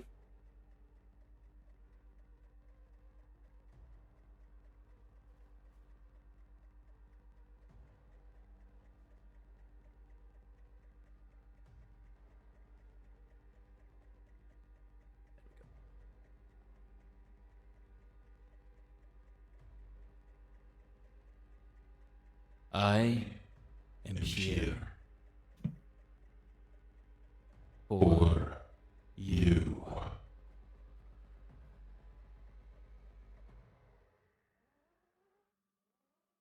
The eye then focuses on your arm. You've progressed along your journey. More metal now.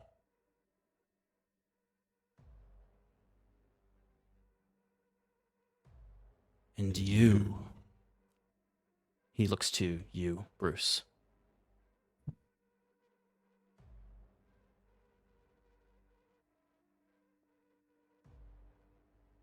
I'm here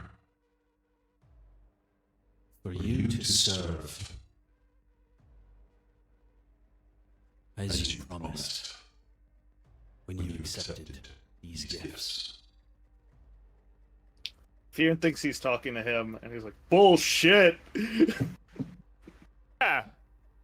I didn't sign any agreement. He drops the rock on the ground and stands up, and it's like there's this frightening voice, and then like Modron is still just a small robot with these thin arms and thin legs. It just starts walking towards you. Jacquette. During this time, can Jacquette circle around behind? And basically, I'm trying to get up while stealth within 10 feet of it. Okay. If possible. I was gonna cast Shatter on it. All right, then that happens well before Jacquette gets there. Yeah. I'll say let's do an initiative here. Jesus. Ugh. Ooh. Ooh. The good news is I rolled higher than you. Oh. Why is that good news? So you don't get caught in the shatter. 20 to 25. 20. 21. Ah. Septimus, what's your dexterity? 1. Roll it. Oh, roll just it. Roll it. it. Okay. 12. No. The +1 is all I need. Okay. Roll again. 14. Okay. He goes before you.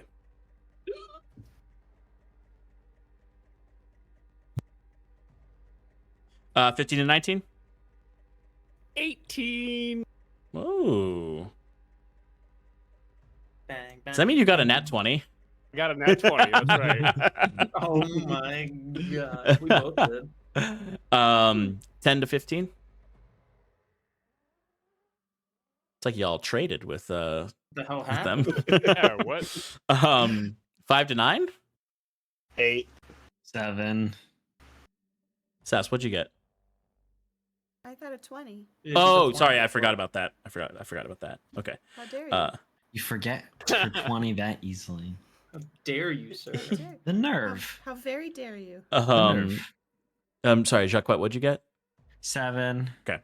Okay, I wrote this initiative list in the weirdest spot. In there. Okay. So Lacuna is walking closer to you all now, in the form of Monodrone. He reaches a certain point when he is within a certain range of you. And Bruce, you lose vision of Lollyrock. Septimus, both mechanical arms stop working. Oh, shit. Can't see if you're. As he looks out to you, particularly Septimus here, and says, I can take my gifts away as easily as I gave them. Submit.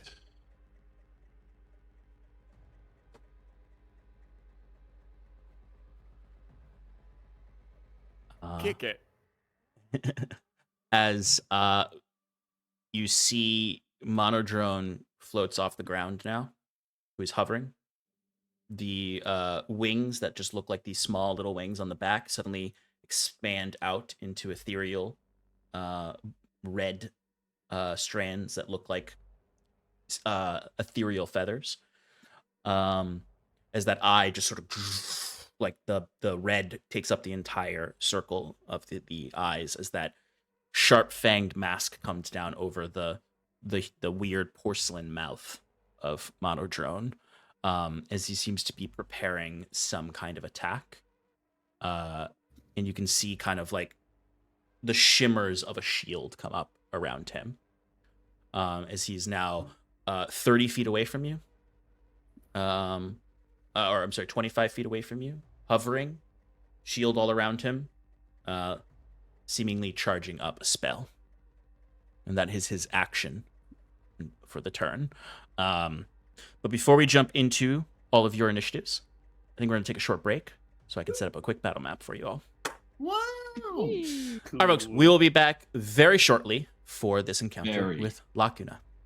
See y'all Very. soon.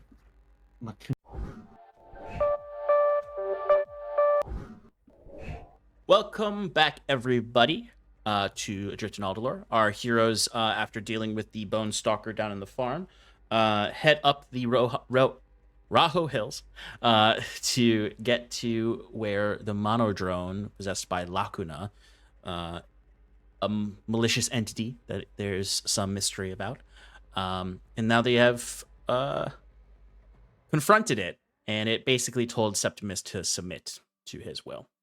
And kind of was like poo-poo to everyone else, other than Bruce. He has an interest in Bruce too.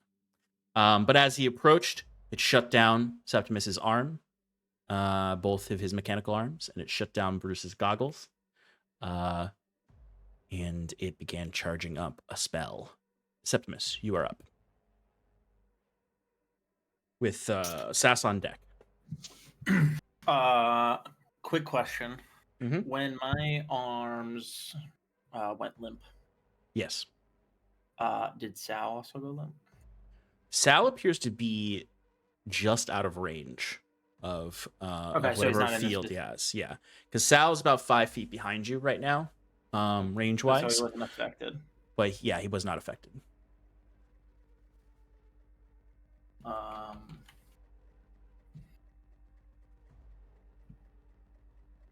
After being told to submit, Mm-hmm. Septimus will respond to Lacuna and say, "You are a false entity.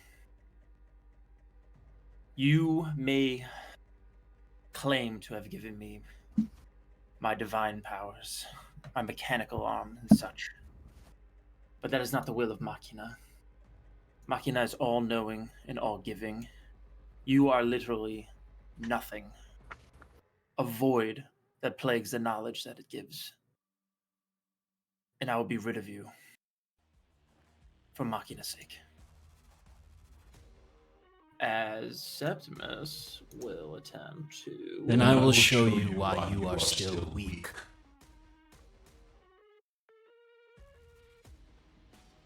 What does Septimus do? In a desperate attempt that Mike doesn't think will work, but what the hell? We'll see what happens. He will cast Command on him.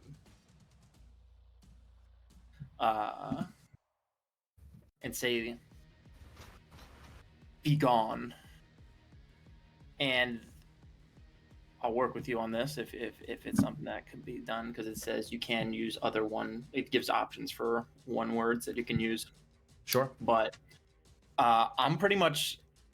My hope is to just exercise Modron of Lacuna. Okay. So what was the word you and said also, again? I don't care if it doesn't work or not. I think it's cool just to try. Yeah. What's the It's word? a wisdom saving throw. Oh, the word's "be gone."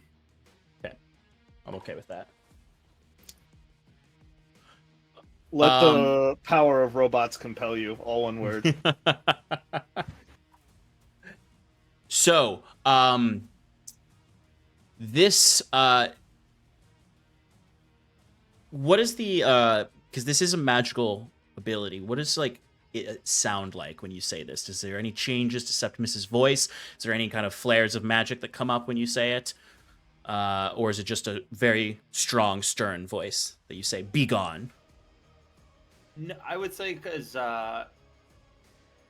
whatever magic you see emanates from him when he casts like Sacred Flame or like any like spells that are affinity to his religion, you get that sort of aura. And for the second two, I think I like the thought of his voice changing, maybe getting a bit robotic itself, Matching Lacuna's energy. not fully like Yeah, that. not fully. Maybe like a twinge where it maybe got like it sounded like a little auto-tuned. Yeah. Like Quita Stedarak. So your voice echoes out like this. It takes on that sort of authority. And you find it has no effect on Lacuna. It's not even that he made his save or didn't save it. You can tell that it's too powerful. His hold is too powerful.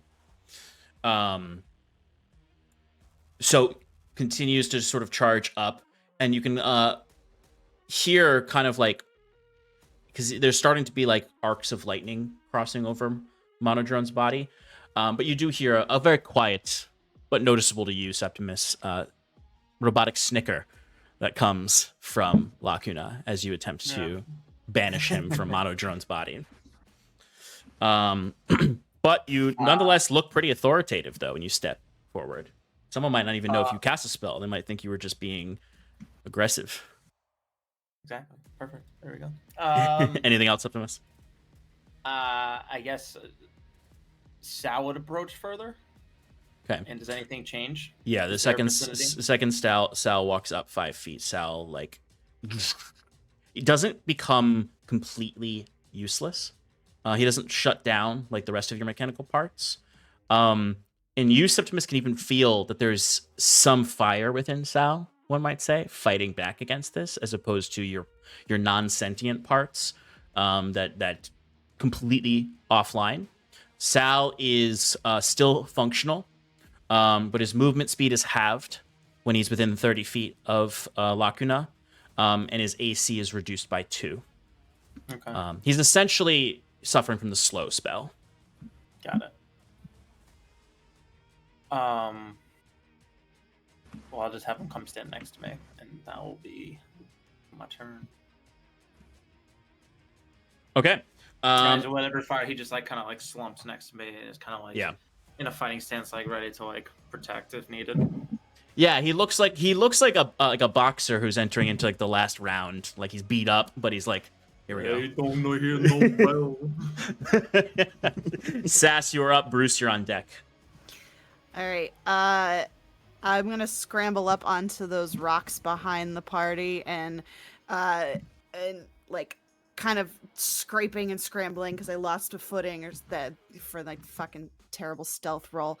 And then I will just say towards Lacuna, just say, don't fucking talk to him, you little shit. He's taller than you. And I will pew pew. Okay. Um. Surprisingly, Shannon, you actually did succeed on your stealth check. Did I? So Well, you then well. I broke it by shouting at it. I'll still give you the advantage on that first Aw, attack. You're too kind. Say it's part of the flavor as you fire off the Eldritch Blast. Great. 21. 21 is going to hit. That's going to be 8 points of Eldritch Blast damage. And before I take my second shot, can I move my hex to him? Because I just remembered. Yes, you can. Thanks. Still, dexterity, still the skill you want to disadvantage, or something else? Wisdom. I was going to say wisdom. Okay. And how much damage was that thinking first it one before I again? said that. It was 8 points. Okay. Second blast. It's a 12. 12 is not going to hit. Yeah, I think so. I'll slip and kind of catch and it goes wide. Loved it. I love this song. Right? It's perfect. This song reminds me. Mike. Even though you didn't succeed on commanding him, I am going to give you inspiration for that speech against him. Yeah. Good. Yes. Okay. All right, Bruce, you are up. Sass, let me position. Bruce can't see out of his goggles, so he's gonna take them off. He's gonna hop down from Fearn and get to the side of him. Say that all again. I couldn't hear you. So Bruce is gonna hop down from Fearn, Okay. and get to the side of him and look over at Lacuna.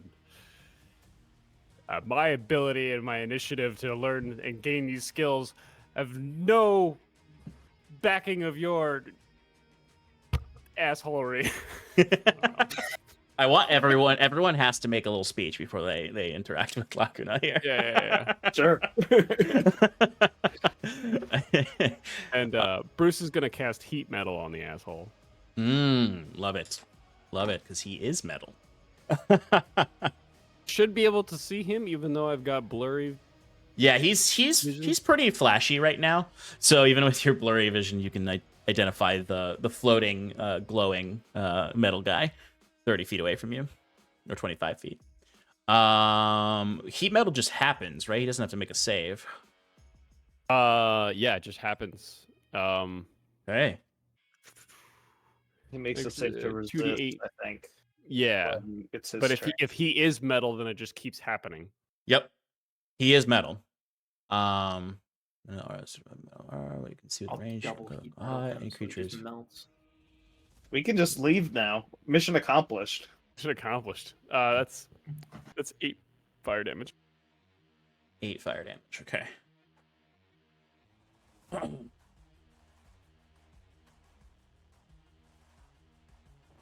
Okay, so you see, it's funny though. Even though this is aggressively hurting him, it's making him look scarier, as the metal parts of the monodrone are starting to heat up.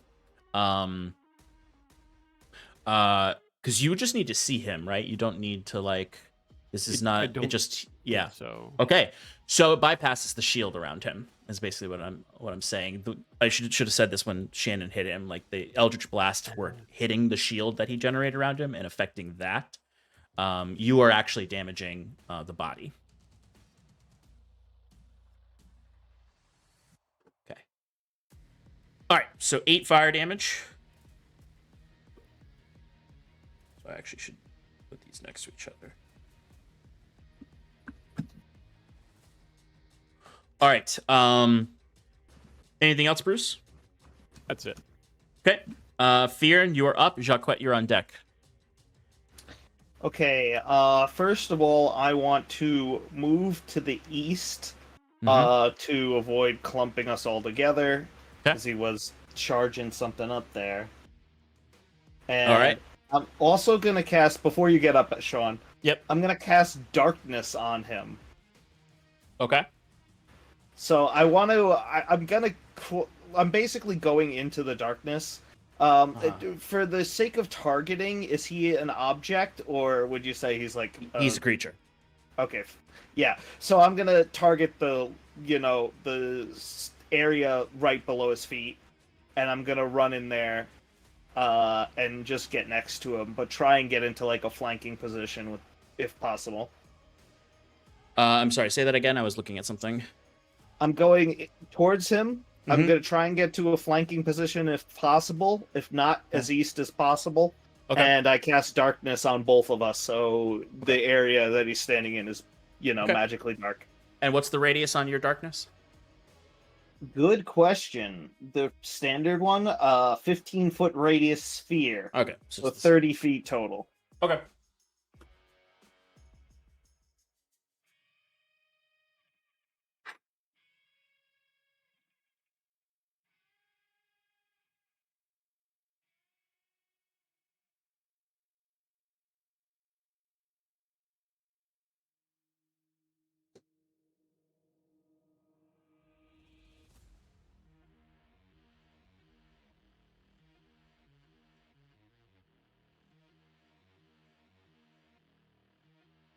So that tool is just a little over 30 feet in size on the map.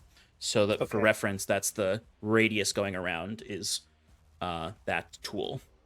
But you see Fearin come up. The sphere of darkness comes around. Anything else? I think that's all you can do. I say, Oh yeah, you got to give your speech. don't mess with my friends, you big tin can. I'm gonna smash you into pieces and turn you back, put you back together as a sculpture in our that we could bring back to Hyven. Okay. I belong in a museum. Jacquette, you are up.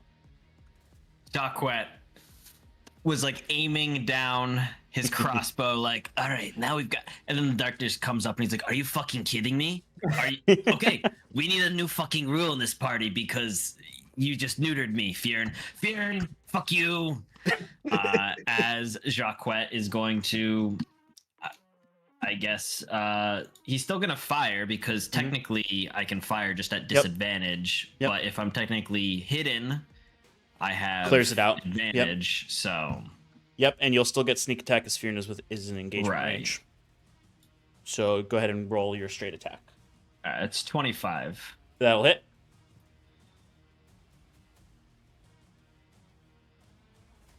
For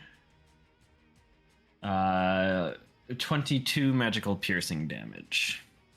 Nice. Ooh, I don't know. See, it all worked out. Also, can you really blame Fearin? You can't even see where you are. Anyway, anything else, Jacquette? Jacquette is going to bonus action stealth or hide. Okay. Go ahead and roll that.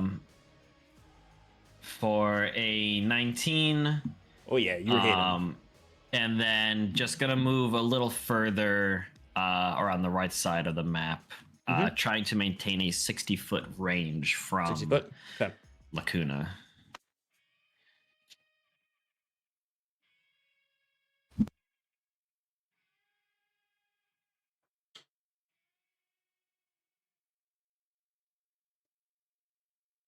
All right, you are hidden and in 60 feet away from him.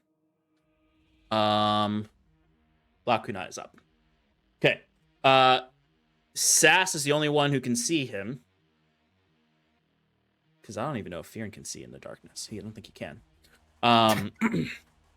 So, Sass, you can see that he's continuing to like charge something up. Like he doesn't do much on his turn other than starts to like rise up higher. So he's raising up. He moves up about 5 feet off the ground now. He's still within the darkness because it is a 15-foot sphere. But he seems to be just like slowly rising and charging something big that he has not fired off. Did do I he need take the to? 2d8 foot damage? Oh, it's a save, right? Or is it just a Well, direct? it keeps happening. It would be a save if he needs to like hold on to a weapon. Oh no, he doesn't have any weapons. So yeah, go ahead and do the so he's 2d8 just fire. gonna-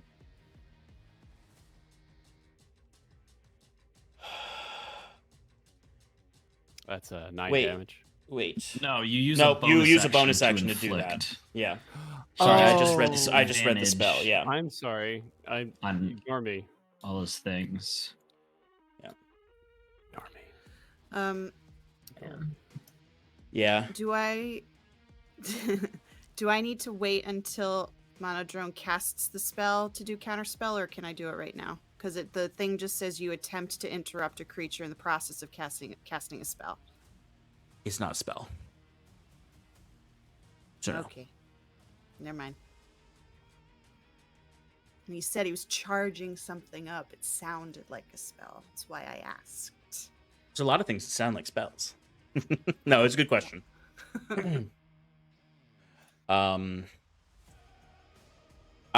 The other thing rules is written, technically heat metal is targeting objects, not creatures.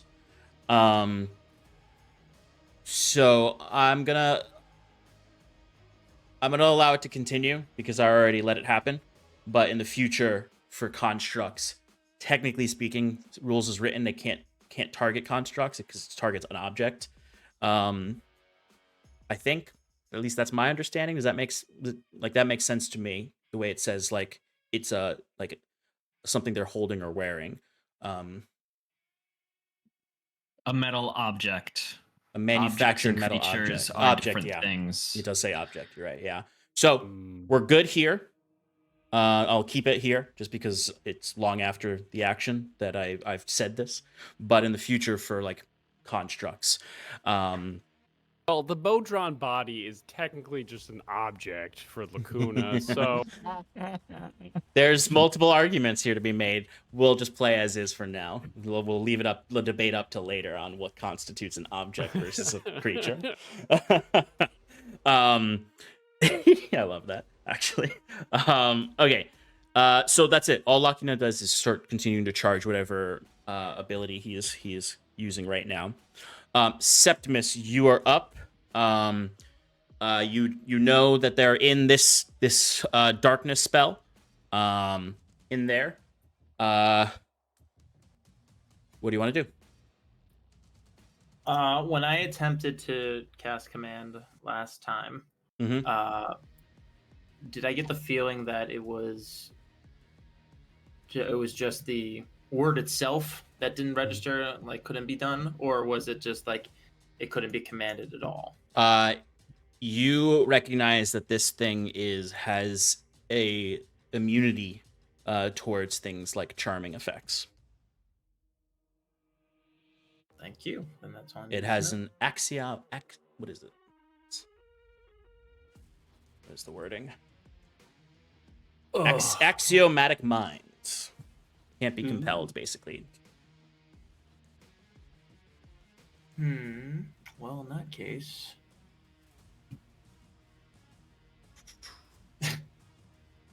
I'm just seeing darkness. Yeah, it is. Yeah. I just have to go for a guiding bolt. Oh, Okay. Disadvantage. It will have disadvantage. Yeah. Yeah.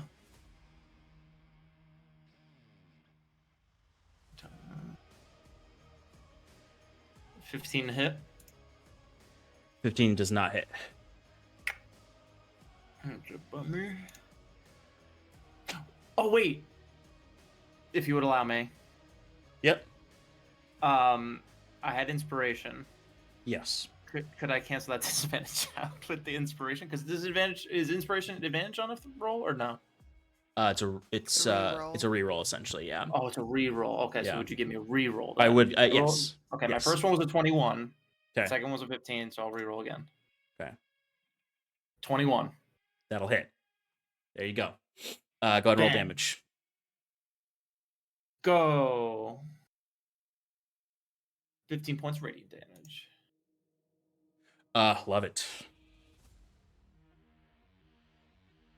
And then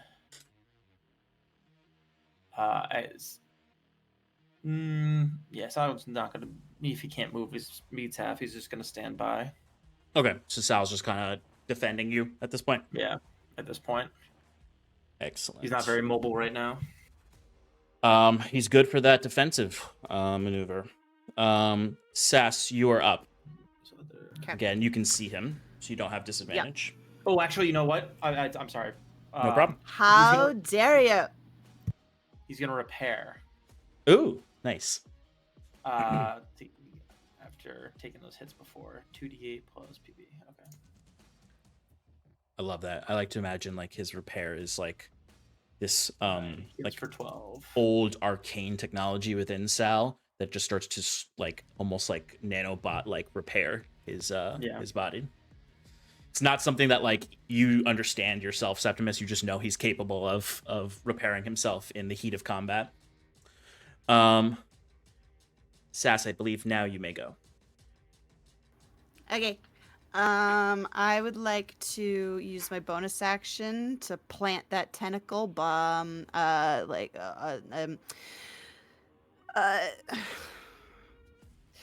opposite Fear. Okay. Is where I wanted to go.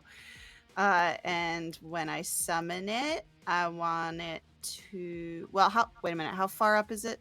It's 5 feet up, so you can still attack it right Okay. now. If it Okay. flies higher, you won't be able to. Okay. Well, if I attack it, Although and I think the hit tentacle can it actually. can't. Oh, I'm thinking of Baldur's Gate when Well, it summoned reduces weapons by can 10 fly. feet. All right. Tentacle of the Deep. Here we go. Bam.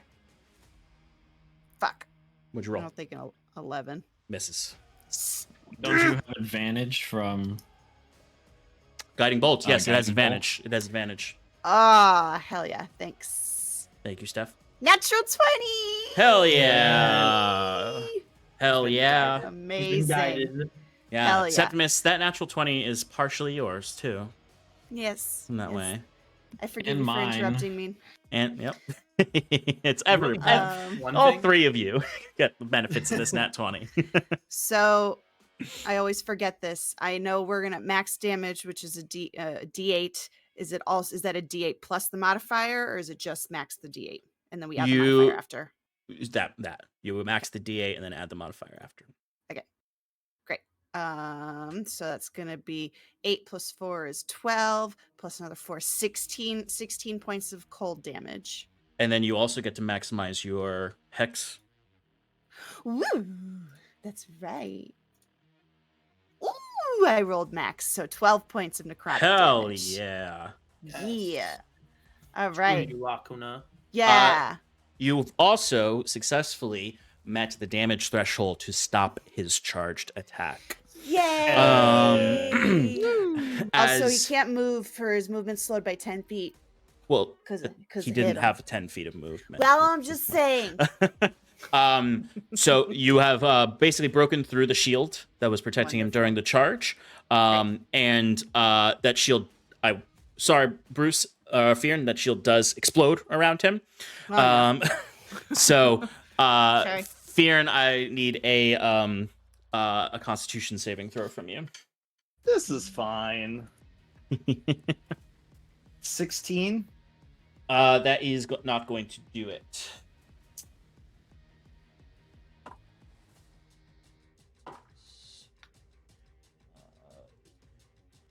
It was all intentional. I wanted to break concentration so that way you guys can hit him. 23 force damage as the shield pops around you, and you can kind of feel that. Wait a minute. I want to do the thing. Do you have to be within 5 feet of them? Where is it? Where are you? Because you summoned him flanking with Fearn. Guardian Coil. Defend others within 10 feet of the Oh, tentacle. okay, then you can defend him. So I'm going to reduce that damage by 1d8. Hell yeah. Okay, I'll roll that. 6. So 23 minus Ooh. 6. So 23 minus 6 is 17. 17. Okie dokie. Okay, now I would like to pew pew. Okay. Yeah, 24 to hit. 24 will hit. Ooh, Oh, that was shit, you dirty. haven't even pewed yet? No, that was just my bonus action with a nat 20. 9 points of force damage plus another 6 points of necrotic damage. 6 points. How much force was it? 9. So 15. I And failed my then- concentration save. There's no more darkness. Okay. And then this next one's going to miss with a 10. Okay, sorry, I was reading something. That's okay. You, Sass, give me a dexterity saving throw. Why? Because he's using a reaction. 7. Okay, that's a fail. As you attack it, you're not that character. No. As you attack it, you see he uses his reaction to rebuke the attack with a lightning strike. So when your Eldritch Blast hits it, it almost like an arc of lightning bounces off the same like path of your Eldritch Blast right back to you. It's, I just imagine like I'm really excited. Yeah, I hit it, and then it just comes back. Yeah, and yeah. blows me backwards off the rock. Exactly. Yeah, you go blasting back. You have to climb back up on the rock with smoke coming off of you. 11 lightning damage. Okay. Ouch. Okay, that's it. Okay. I'll use my movement to get back up on the rock smoking. Okay. Well, mechanically, you didn't get knocked back. Bruce, you're up.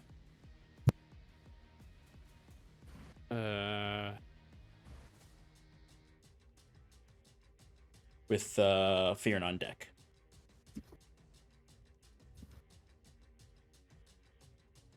I'll first start with a nice bonus action.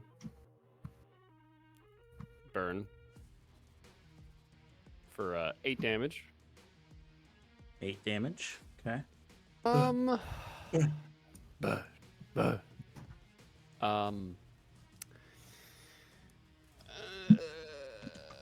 don't know.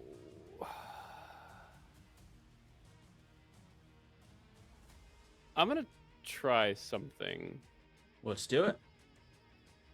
and I don't. Okay. Bruce is gonna take off his goggles, and he's gonna get out of his tool and quickly etch some sigils on the outer lenses of his goggles. Mm-hmm. And I'm gonna cast Nistiul's magic aura, and I'm gonna try to mask the fact that it's my goggles are artificing magic. Use artificing magic. Okay. And I know this is not it's not like a spell type or anything, or but it is a magical effect, I guess, technically, for the goggles. And I'm gonna see if I can kind of distort that to something that's not artificing magic, and see if that has any effect on whether or not that can alleviate. Whether or not it shuts it down. Yeah, thank you. Okay. It's an illusion spell. It's not like a Yeah. divination non-detection sort of deal. Okay. So when you cast this magic onto your goggles to try to prevent them from being affected, you find that illusions aren't really stopping the effect. It would take more of like a protection spell to block this out. So it doesn't quite work. It was a long shot, but no, yeah. I like your creativity. Right. Okay. Anything else? Hide behind Septimus.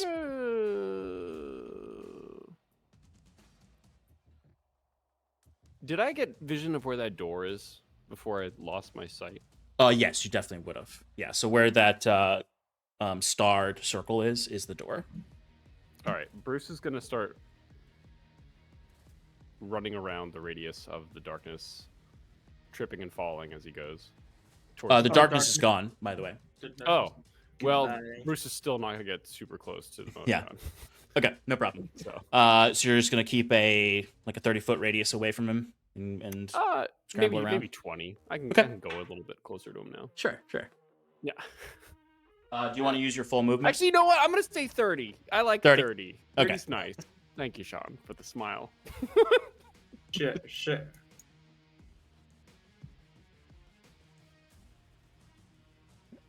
Okay. And that concludes my turn. Excellent. Fearn, you're up with Jacquet on deck. Yay! I hit him with the thing. Hit him with the thing. No greater weapon fighting. As much as I love to use it, it hasn't been doing me well Great lately. weapon master. That Fear. one. Well, I rolled a 1. Does a 9 hit? A 9 does not hit. Okay, here we go again. Does a 16 hit? 16 just misses. Okay. That's basically all I can. Oh wait, I get +2 from flanking. No, not with a summoned ally. Okay. We've never included summoned allies as part of flanking, or at least We like could start. I don't see why not. I mean, it's a warm body, sort of. It's actually a cold tentacle. It's very cold. It does cold damage. Okay, so those miss, Fearn. Yep. Yeah, you're feeling the great weapon master pain of. So you know what? Fuck this. I'm using my action search. okay, there we go. Here we go again. 22 to hit. That'll hit. Okay. And since I did not move, I get extra damage.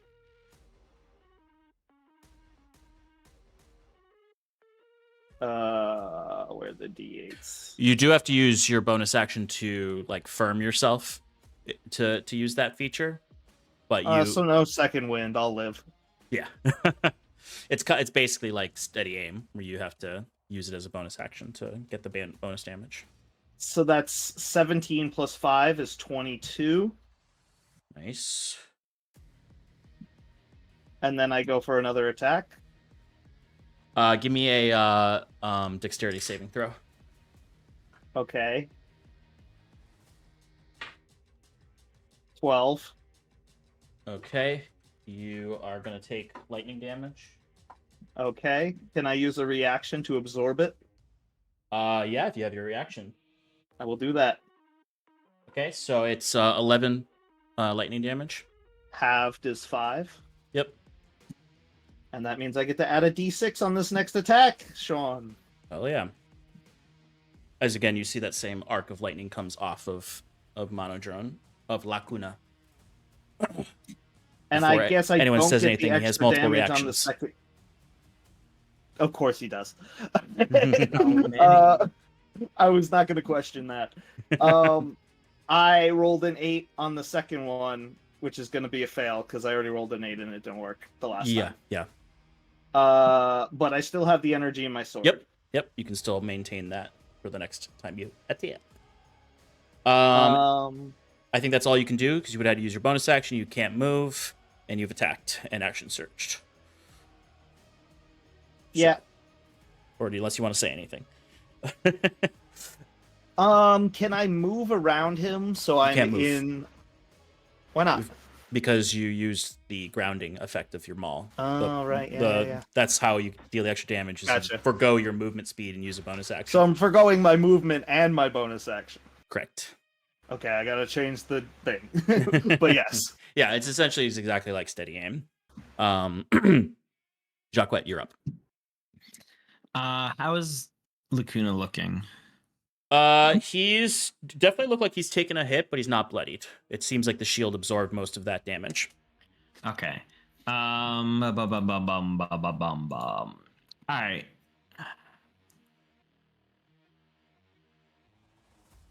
All right, we're just gonna go with the attack. So I'm still hidden, I assume. Yes, you are still hidden. I'm not gonna drop a roll on you guys in the middle of combat. And if you want. I really liked your application of the cover rules with people. Okay. Yeah. Yeah. So you would just need to move over a little bit, though. Yeah. So I'll move basically further up the map towards the door. Towards the door. Cool. For those that don't realize what Sean meant is that if another creature is in front of or in line of sight between a ranged attack, you get half cover. So like you can ostensibly like use other people as cover. Yeah. It's part of the cover rules. It's funny when you actually told me about that, I like took a deep dive back into the DM's guide. There's a ton of stuff in there that no one ever uses. That are not even optional rules. They're just rules. Yeah. It helps to go back and read this stuff because you're like, oh, huh, you get so used to playing in a certain way. Yeah. Right. It's like how we played for like a year with the wrong poisoned rules. Right. Yeah. But the thing is, like, you can use that to your advantage too. Everyone, like, exactly. You know, like having like Sal in front of you gives you cover. Right. Okay. Did you roll your attack? 25. That'll hit.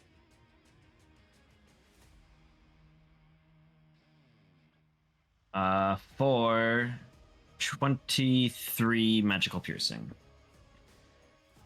23 magical piercing. Hell yeah.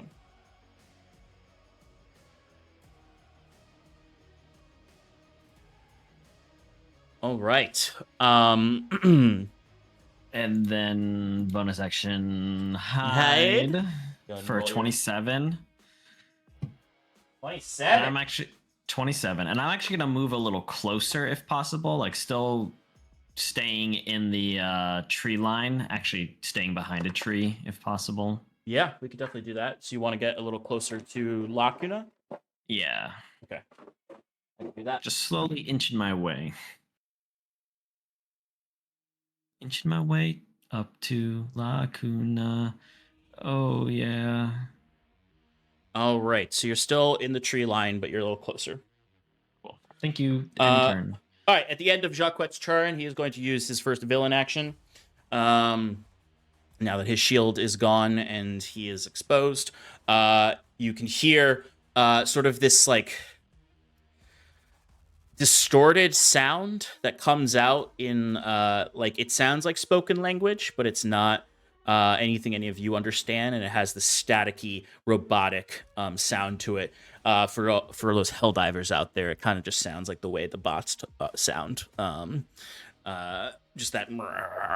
But anyway, it bellows out. It doesn't sound like that. It doesn't sound like.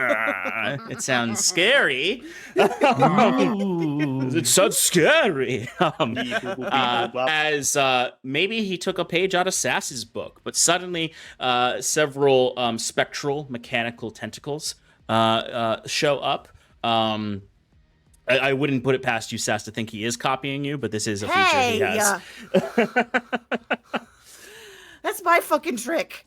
He basically can summon one for every person he can see, so he can't see Jacquette, so we can't summon one for Jacquette. When do I get to do that?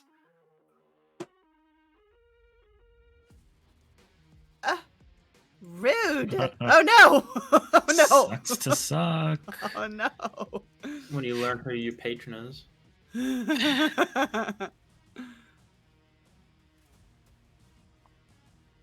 And they all immediately attack. You little shit. Sass does a 25 hit. Yeah.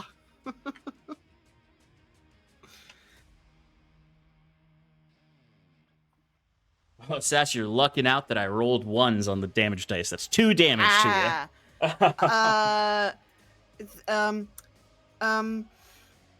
Did I use my reaction this turn? Has it been a new turn? You have not used your reaction.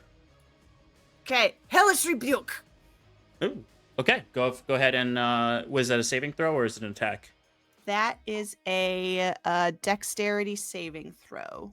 All right. These things are And not it's going to take dexterous. half on a successful It, save. it failed.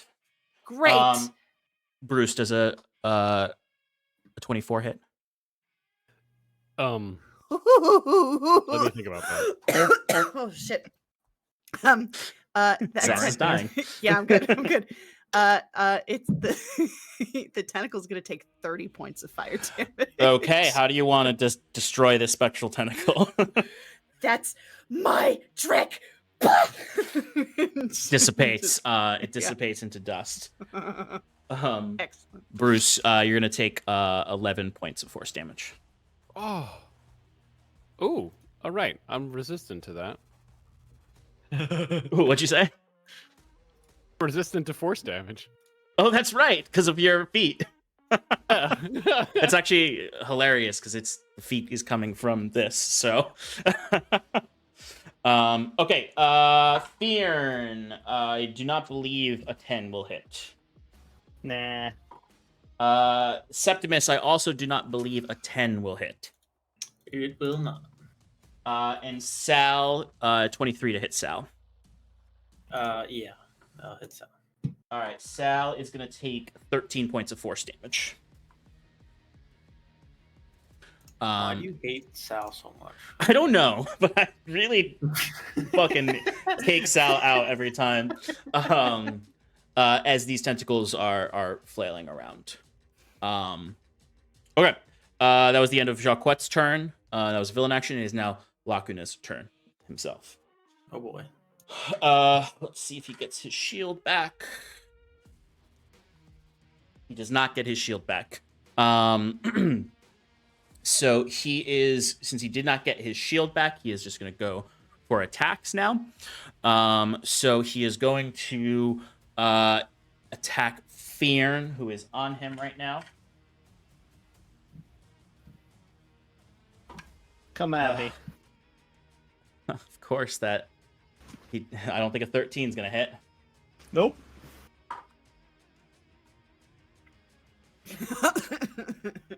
Second attack did not hit with a natural How does 1. it feel? It hurts, Mike. But for his third attack, is a 24. Will that hit?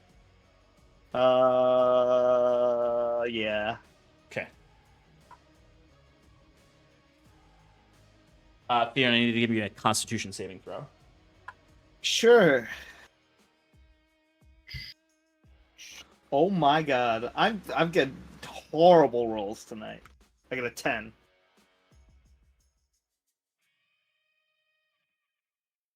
Okay. So that's gonna be 18 lightning damage that he deals to you. Do I technically still have resistance because it hasn't been a whole round? Let me see. I'm gonna look For it up. absorb elements. Yeah. It's probably just the one instance. I'd assume, but let me think read it's it just anyway. for the one instance. No, it's you have a resistance to the triggering attack.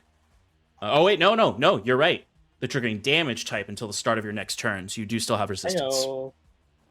Heyo. You are considered dazed right now because you failed the Constitution save. You'll be dazed until the end of your next turn. What that means is you can only do one. You can only do action or bonus action or movement. Okay. All right. He used up his 2 attacks missing and his last attack to hit you. That is the end of Lacuna's turn. Septimus, you are up with Sass on deck. We're gonna do another guiding bolt. Oh yeah. But it's gonna be level 2. Level 2? Yeah. Let's go throw it at him. Let's go. It's a 26. Hell yeah, that hits. Leave us. Bang. 17 radiant damage. Ooh, cute. Shut up. Assholes. I haven't hit him You're quite more supposed than to be once. the asshole, not Stefan. Yes. Where Anything does that else? end? So the radiant beam hits Monodrone. Anything else, Septimus? No. Because against the spell. And Sal's just gonna chill. Yeah. Yeah, that's it. All right. Sass, you're up. Okay. I'm just gonna keep doing what I'm doing, and just as I do my 2 Eldritch Blasts, get rid of those tentacles. That's mine. And the last hit will be my tentacle. So I'm gonna do the Eldritch Blasts first. Okay. That's not gonna hit with a 13. Second one, damn it. It's a 16, which I don't think hits. Against the tentacles or Lacuna? Lacuna. It does not hit. That just misses. All right, and then my tentacle, woo, was a natural 1. So great turn. Okay. Anything else? Stamp my foot in Oh, frustration. your tentacle misses. Don't well, you okay. get Yeah. advantage on the first attack? Yes, Why? because of guiding bolt. Guiding bolt. See if we can conjure that Guiding nat 20 again. bolt. Come on. Come on, come on, come on, come on, come on, come on, come on, come on. No, but it's a 15. 15 plus 7, 22. That'll That hit. hits. That'll hit. Okay, so that's going to be 9 points of force damage plus 4 points of necrotic damage. So 13 altogether. 13 altogether. All right. Thanks, Septimus. Anytime. And Stefan for And reminding Stefan. you. Yes, thank you, Stefan. Thank you, Stefan. I love this teamwork. Okay. Bruce, you are up with Fear on deck. Bruce is gonna still looking at Lacuna, just a little load of fire in his eyes, you know, re-trigger the heat metal for Mhm. More like fire in his body. Oh! Oh! I guess his body is an eye, so. Yeah. An eyesore. My eyes are killing me. 7 damage, fire damage. All right. Lacuna is definitely looking a little beat up right now. If I walk away from the spectral thing, am I gonna take an attack of opportunity? If you walk away from the tentacle? Yeah. Yes, you would. I can't really see.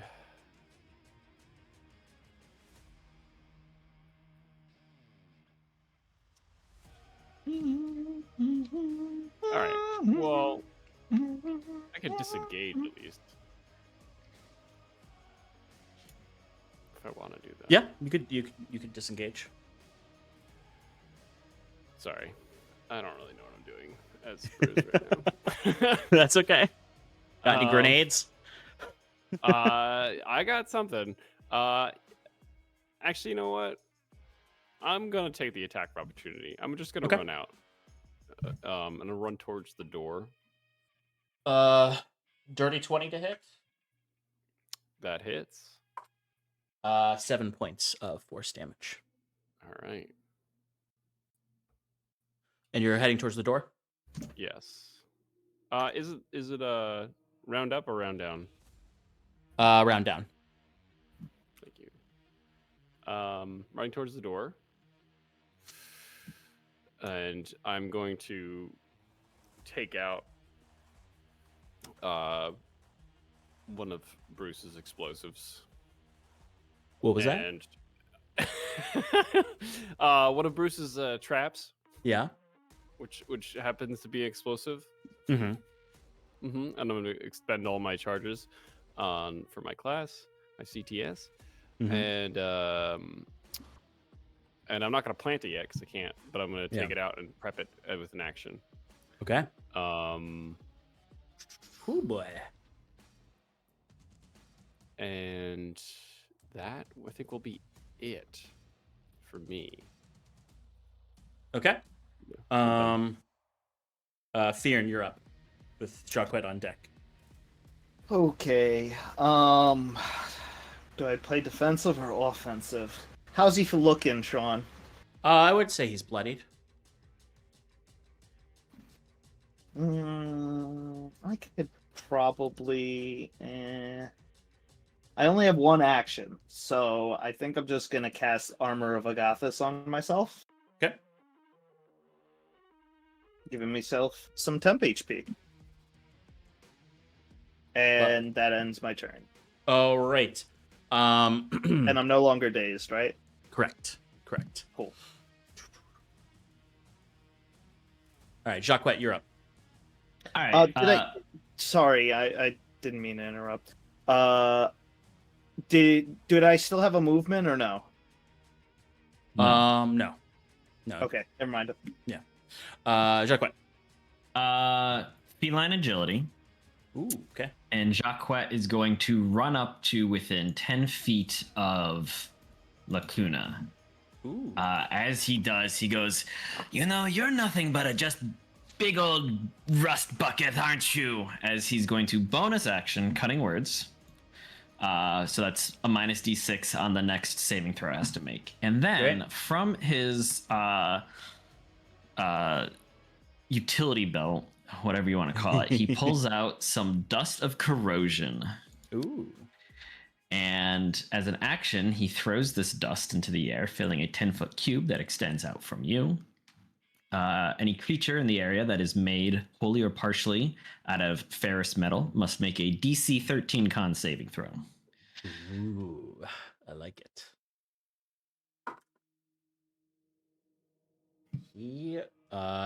He rolled. What is this? On, you said? Yes, sir.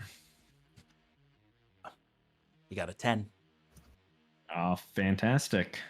So he's going to take 48 necrotic damage. Ooh, that Oh shit's my. good. I should have charged you more for it. Well, I'm it's kidding. I'm pretty kidding. situational. I know. It's. And this is the exact situation why Yeah. Jacquet and Stefan bought it. He was like, if we fight more of these Machina things. Okay, go ahead and roll damage. Oh, right. That's my job.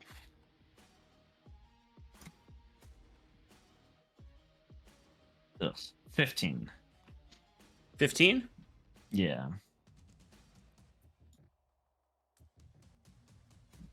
Okay.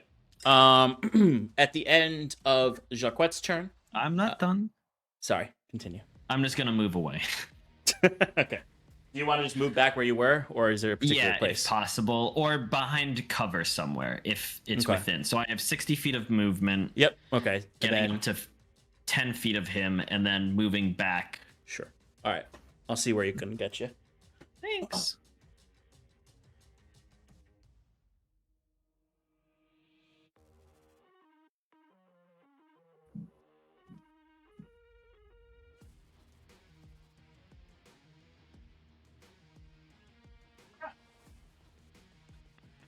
Yeah, you're able to get behind that tree.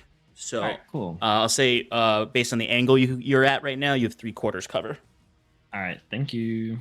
All right. Now, at the end of Jacquet's turn, Monodrone is going to. You can see red arcs of lightning start to come off of him as a villain action, as he is going to basically, like, in addition to the heating metal that's happening on him, he's heating up even further. As he then just does a quick teleportation. But in the wake of the teleportation is a small explosion. So Theron, I need a dexterity saving throw from you. Would this would not provoke whatever Attack of opportunity, no. No, not attack of opportunity. Agathis. What triggers? It says it's an attack. Then no, this is an area of effect. And a saving throw. So I got a 6 on the saving throw. 6 in the saving throw. Okay, so you'll take the damage. As he then just reappears, further back to where he was originally, and it does appear that this villain action, in that charging up, has remanifested his shield around him. Aww. Depending on the damage, I can absorb elements again now. But he teleports back to be standing above that doorway. So Septimus, your arm starts working again, and Sal is no longer under the slow effect. Let me roll that damage for you, Theron.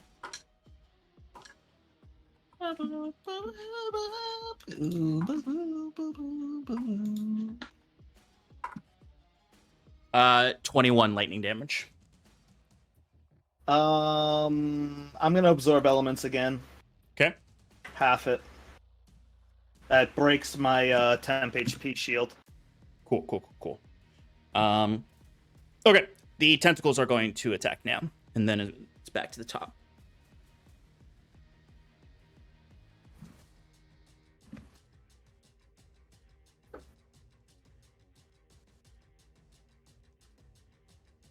The tentacle that was attacking Bruce is now moved over to Sass. Sass does a 24 hit. Yeah. Okay, you're going to take 8 force damage. Okay. Septimus, 25 to hit. Yeah.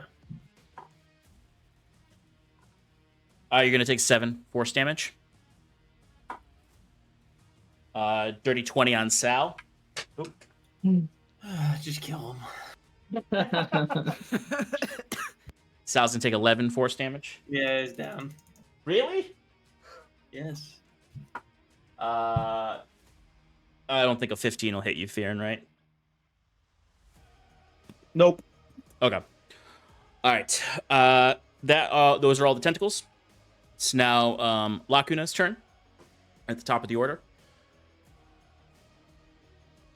He is going. Let me see.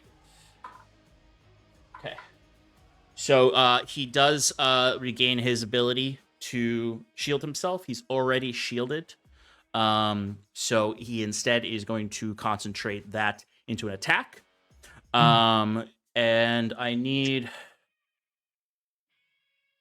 But he did put himself out of range to do this attack from most people. Let me see what his movement speed, if he can get.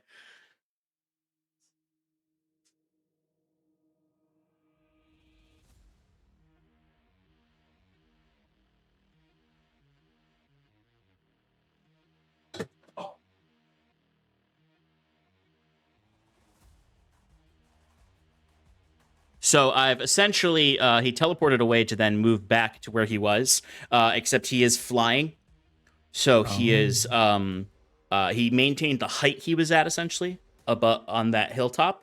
So he's about 20 feet up in the air, but he's back in that original spot. So I need Septimus, Bruce, and Fearn to give me dexterity saving throws. Because Sass is just out of range. Ooh. 1. Hey, not 20. Ooh, hell yeah. Silvery barbs. Reroll that. No, I'm kidding. Somebody hates you. Septimus, what'd you get? Yeah. Silvery barbs for me. No, you have to take the lower, so It's alright, That's I not have how that works. resistance, I think. Anyway. Maybe. Septimus, what'd you get?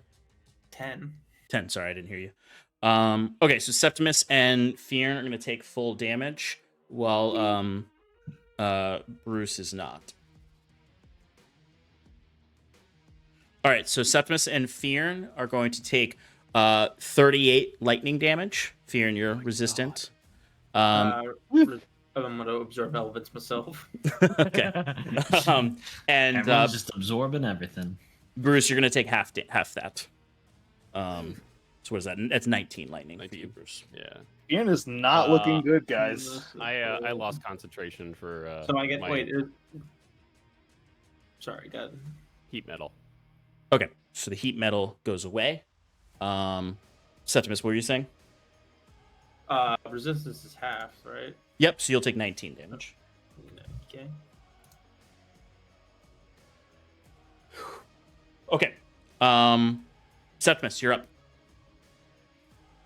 Okay. And now I have also first time you hit with a melee attack.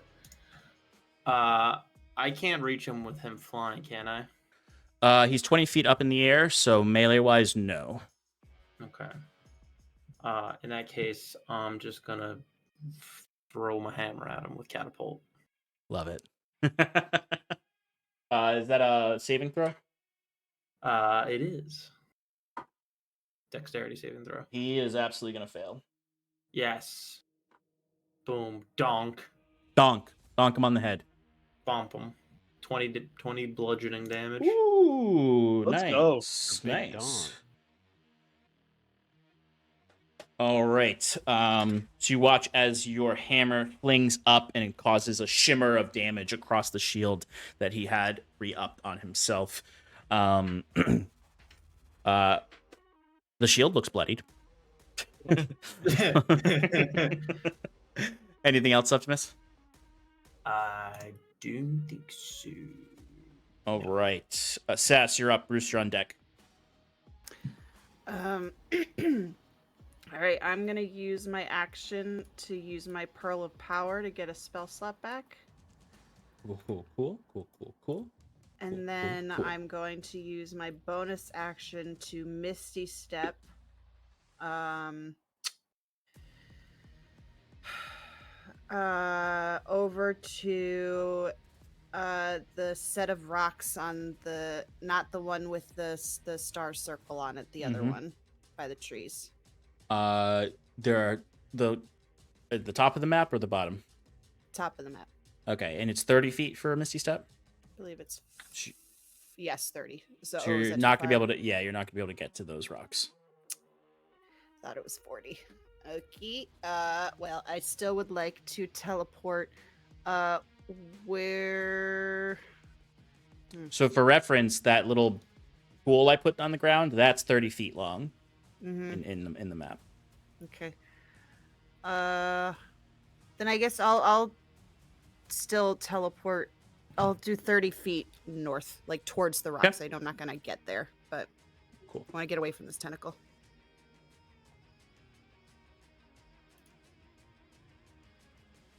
Yeah. That's good.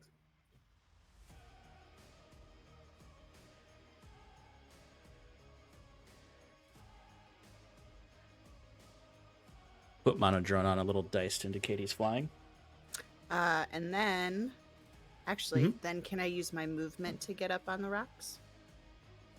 Oh yeah. How many feet of move do you have? 30. Feet of 30. move. Feet of move. I have 30.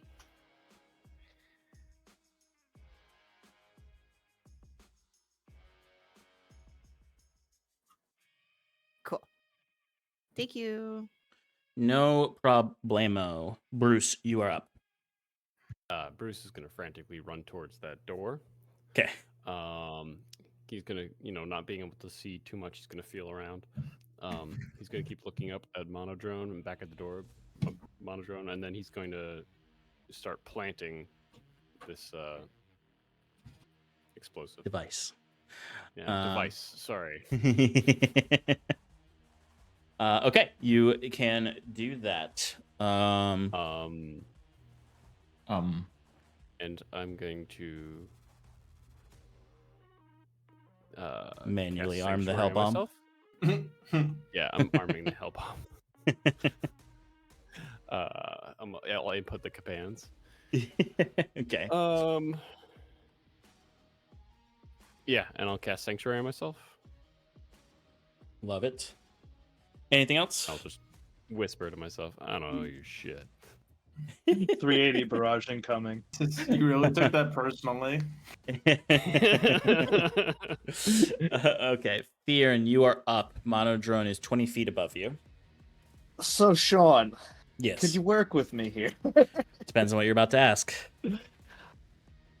I can make a ranged attack with my weapon. It's a bonus action to recall the boulder. But Mhm. if I'm standing directly under him, the boulder's going to come back to me anyway. So can I use 2 ranged attacks with my extra attack? With it, because it's gonna fall right back down. Yeah.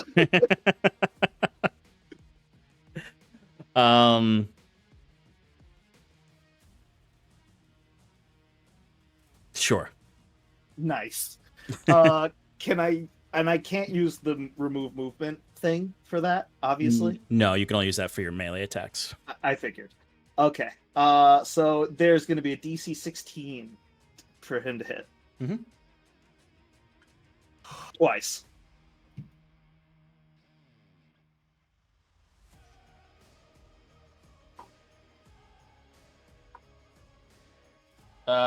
He failed the first one and he failed the second one. Amazing.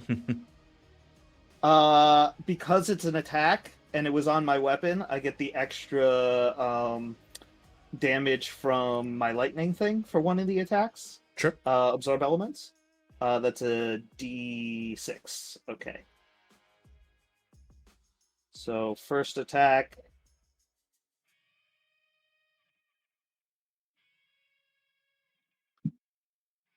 $14 damage. Second Well, attack. what kind of is that? That's the bludgeoning, right? So yeah, it's 2.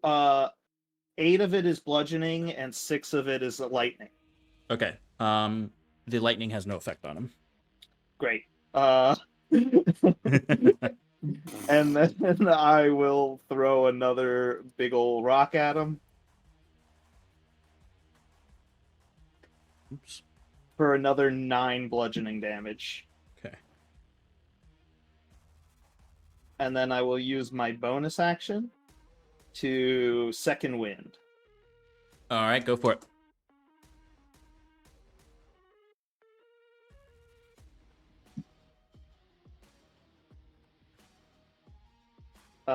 That's gonna be 7 plus 8, so 15 healing. Okay.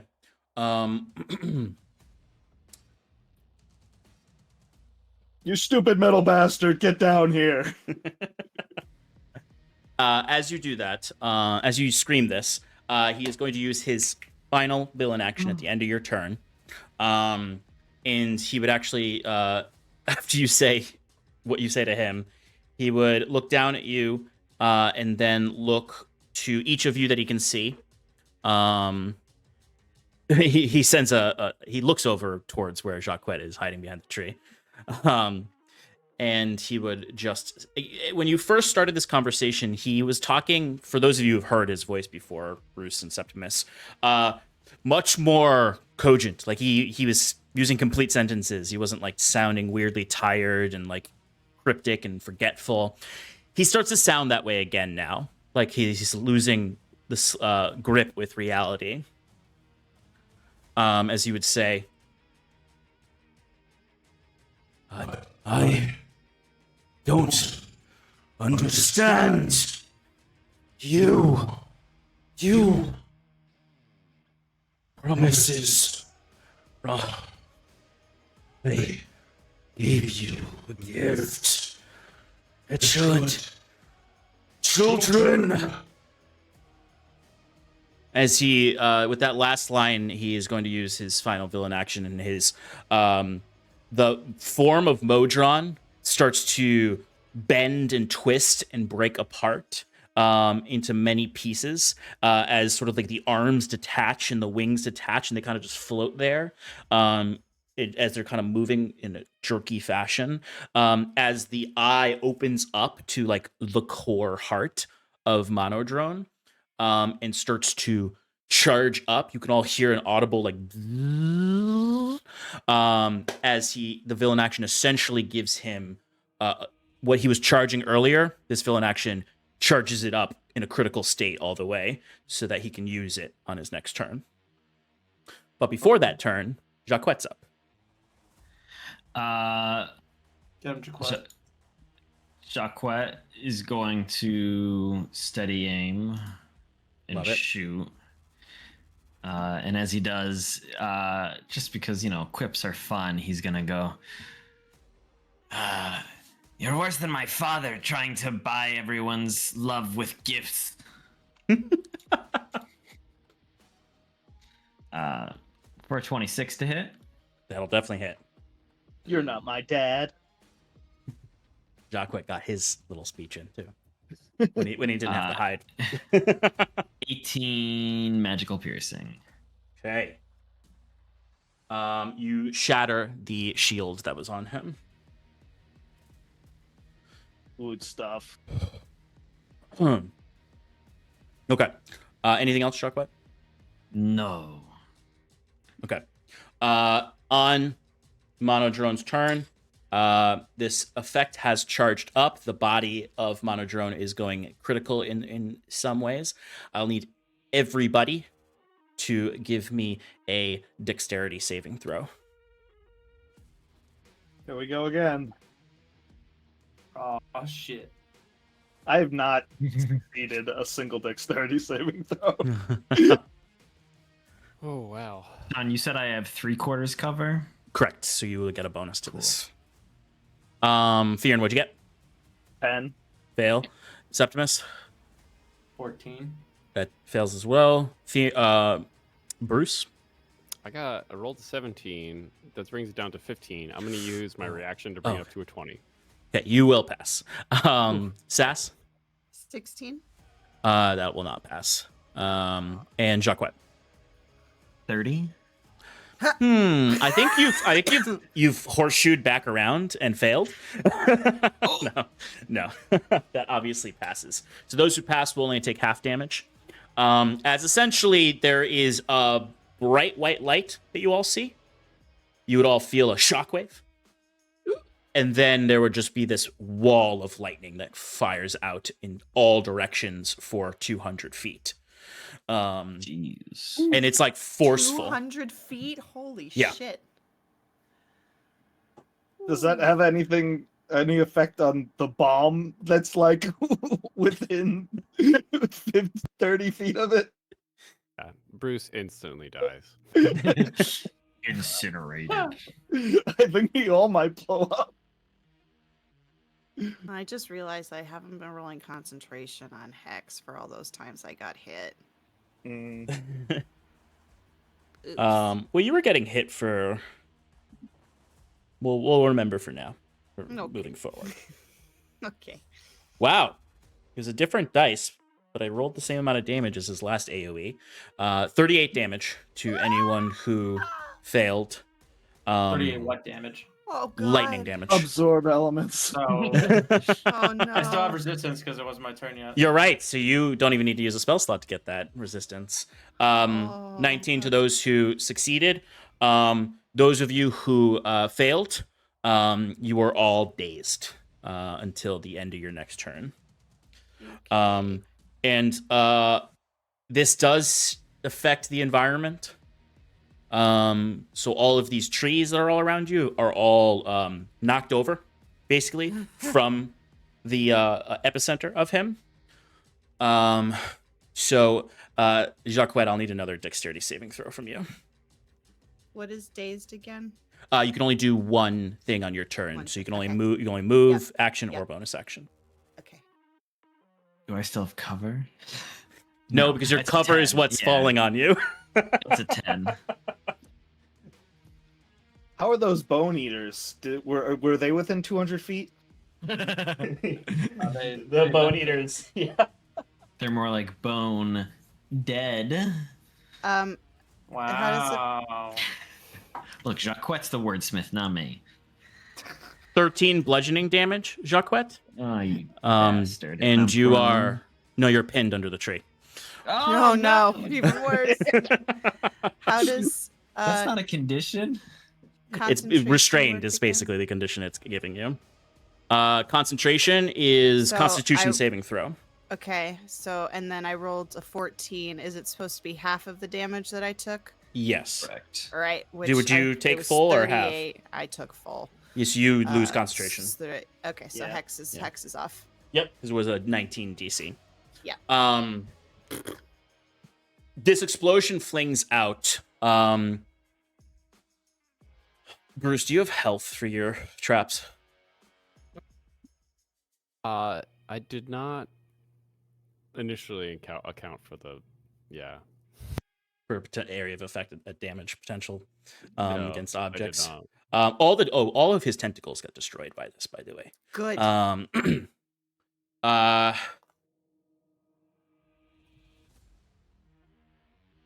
Do it, Sean. No mercy. I do it. Your It trap was his fault. your trap's gonna Put a Well, bomb yeah, on a guy that was gonna- charging something gonna- big. gonna pop. Oh no. Oh no. Oh boy. Yeah, I'm scared so- for both of us. So yeah, whoever's in a 20-foot radius of the door, Oh geez, it's gonna let me check. explode into a. Who's in 20 foot radius of the door, Sean? He took his headphones off, didn't He's counting. he? Yeah, I see. Yeah, Wait. Theron, it's gonna hit you. Yeah, No, all right. Sorry, 15. It's 15. Oh, 15 I Theron, it didn't- won't hit you I didn't put a Because you were just in the an range. area bonus to it. So it looks like I'm just gonna take 5d8 fire damage. Oh no, Bruce. Oh no. Well, Ugh. it's Aren't you 24 resistant to damage. fire? I You're resistant to explode fire? back into Oh, unconscious. No. You blast yourself back to Halcyon. No. Blast yourself back to the drawing board. I like to imagine that, coming like home, Grandma. Bruce's flail like Grammy. body. I like to imagine Bruce's ragdoll body just lands right in front of Jackwet. Oh, hey, guy. He's like on top of the tree, and he's under it. Yeah, see, Sean, you didn't need those terrain pieces you ordered at all. Everything's destroyed.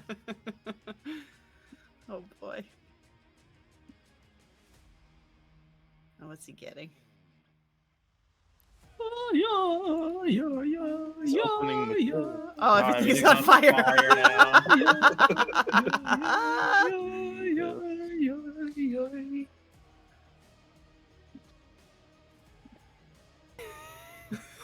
Oh my god. What a mess. What a mess. What did you do? As Bruce goes flying back from the explosion of his thing. Those other fires that are not near the door are from the lightning wall that went out. Thank you, Sean, for making Bruce feel like he didn't cause fire. Wildfire. But that is all of Lacuna's turn. This whole space, though, is inundated with this cosmic lightning. You can see it just like arcs off of everything. So at the start of everyone's turn after this, they do need to make a saving throw. Otherwise, they may take some residual damage. Septimus, give me a dexterity saving throw on the start of your turn.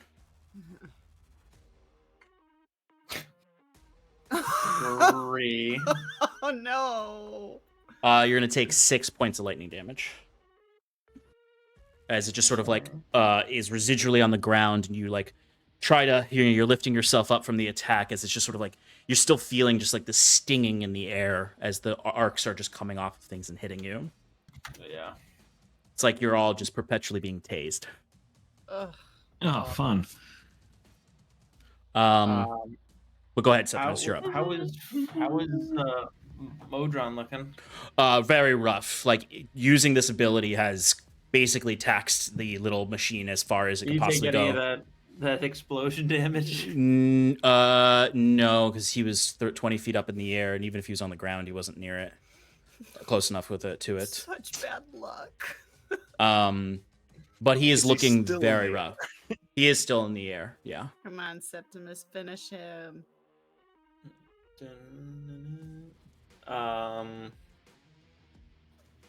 Finish Modron. Wait, did Jaguet get an action? Yeah, What do you he mean? attacked. He attacked him. Okay, I missed that Yeah, part. the God. explosion happened on He- Lacuna's turn. What are you doing, Jaquette? He is in due to using his final villain action and using the overload ability, he is now in a weakened state, which means that all attacks act as if he is vulnerable to them. Ooh.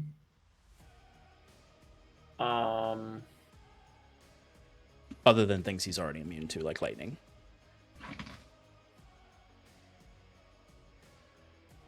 Sass, you're on deck. That case, guiding bolt him. Yeet. Go for it.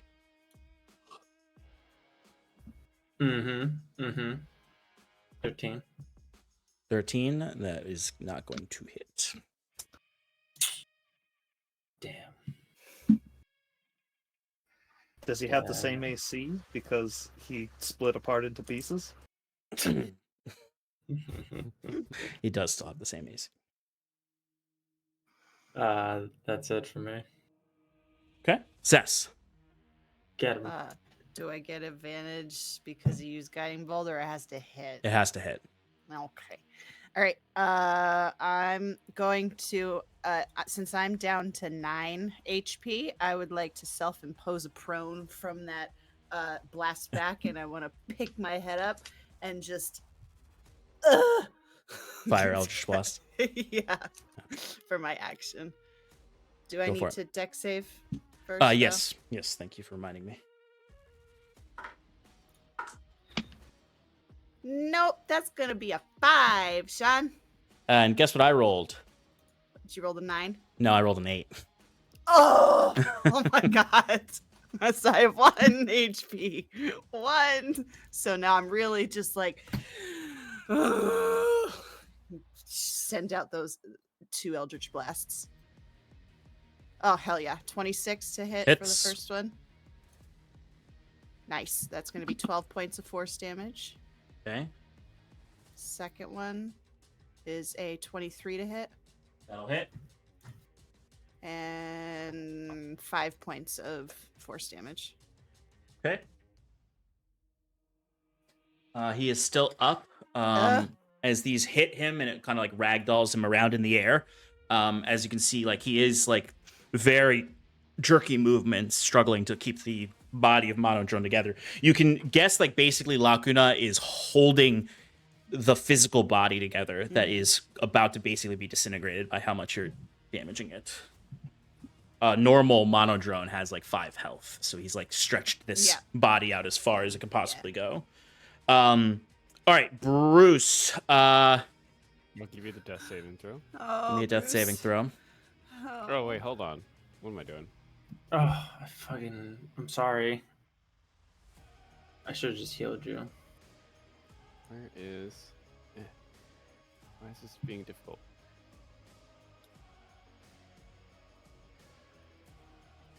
Here you go.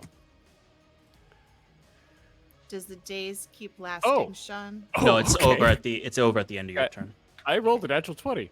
Hell yeah, brother! You are alive. So, Sean, I only rolled towards you, so only you can see it. Yeah, so I guess I get back up. Yeah, there it is. That natural 20. I love it. Um, I like that. That's a good rule potentially to do, is have everyone roll their death saves to me alone. Talk about it.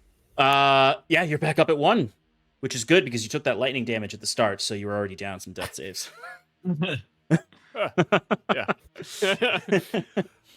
yeah. So Bruce is gonna. I mean, he can't really see much anyway. There's fire everywhere. Yeah. With death saves, if you get the nat 20, you just get that, and then your turn's over. You're done. You don't get a full turn. Okay. Yeah. Then I do that. Yeah, Bruce, you wake up into just down, like you wake up, you're looking around groggily, you look to your right, and you see there's a tree on top of Jacques. I can see that far. You see something squirming under what seems to be a tree. Okay, thank you.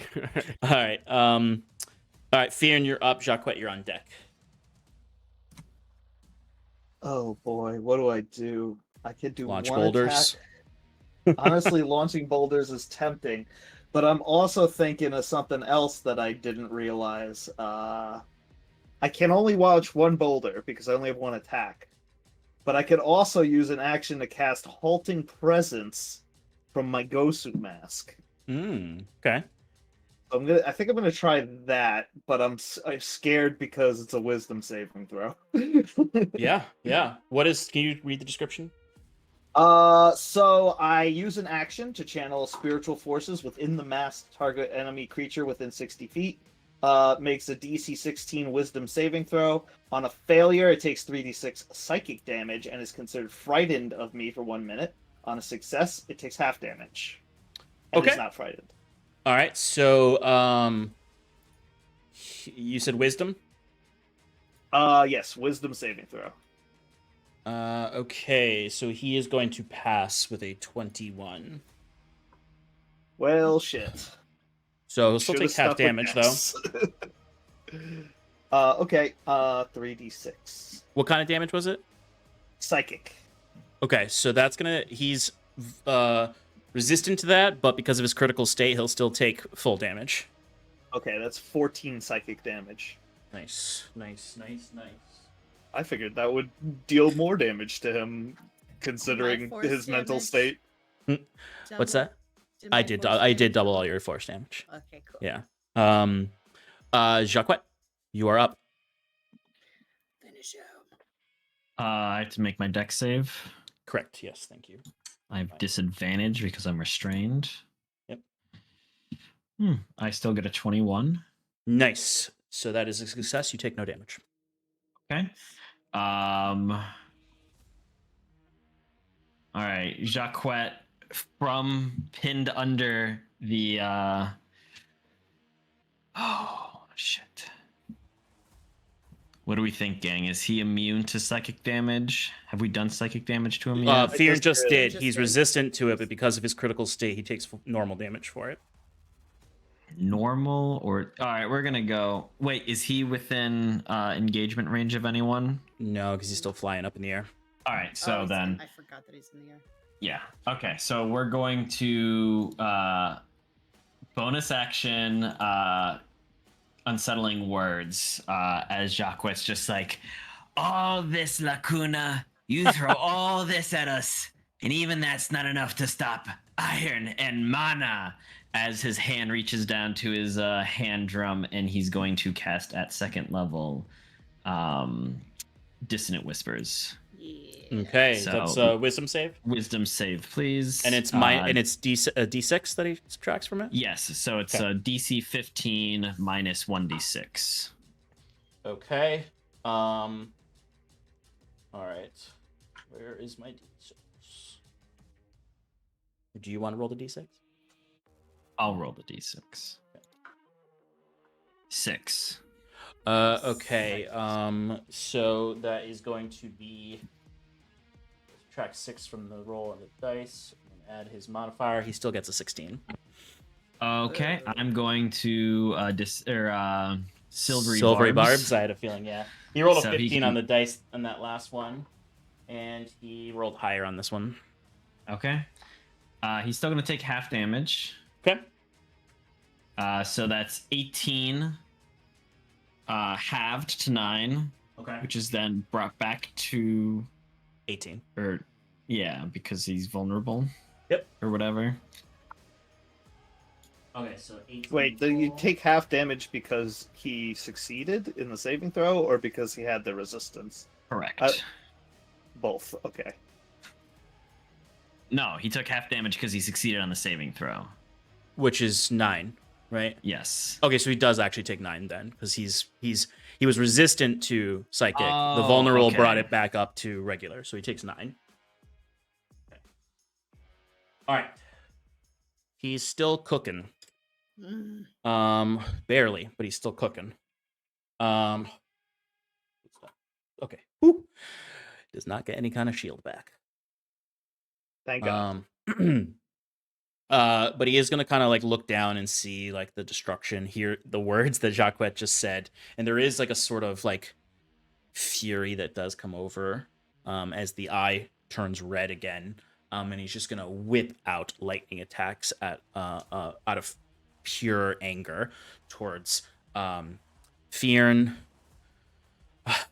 He's gonna attack Fearn, Septimus, and Jacquet. Because Jacquet said nasty words to him. He does have advantage against me.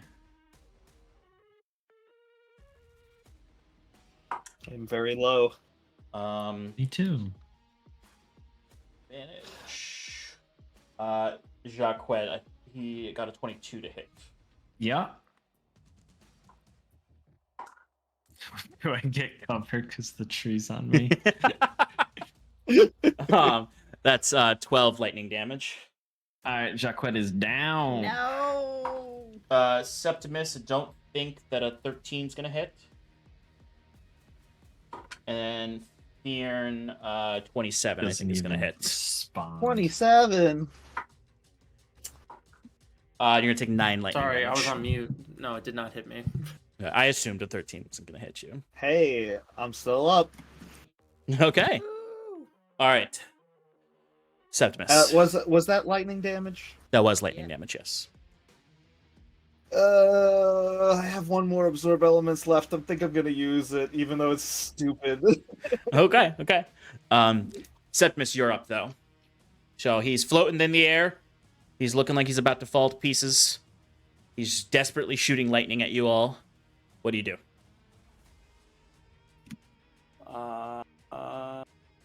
Okay, let me see the battle map. Where is everybody? Could you point everybody out again? I apologize. Yep. So Fearn is right below him because he is 20 feet up in the air. Yeah. Bruce is prone here with 1 HP. Jacquet is under this tree. Sass is over here. What's the distance between Fearn's Jacquet right there. and You are right Fearn? here. So everyone is What's the kind of distance spread out. What's the distance between Fearn and Jacquet? Between Fearn and Jacquet. Let's check.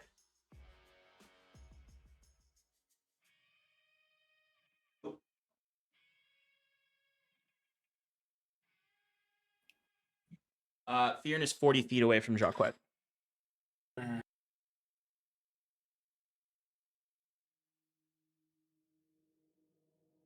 That's a bummer. Who's gonna die? What, are you gonna cast like a mass cure? I'm gonna cast Mass Cure Wounds, Okay.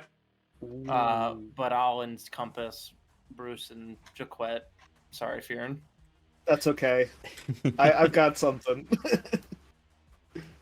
Okay. So go ahead and roll the heals for that. 15 for the both of them. All right, Jacquet, you're back up. Bruce, you're at 16.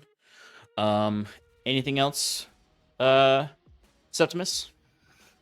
As you stare up at this falling apart monodrone, the red eye flickering.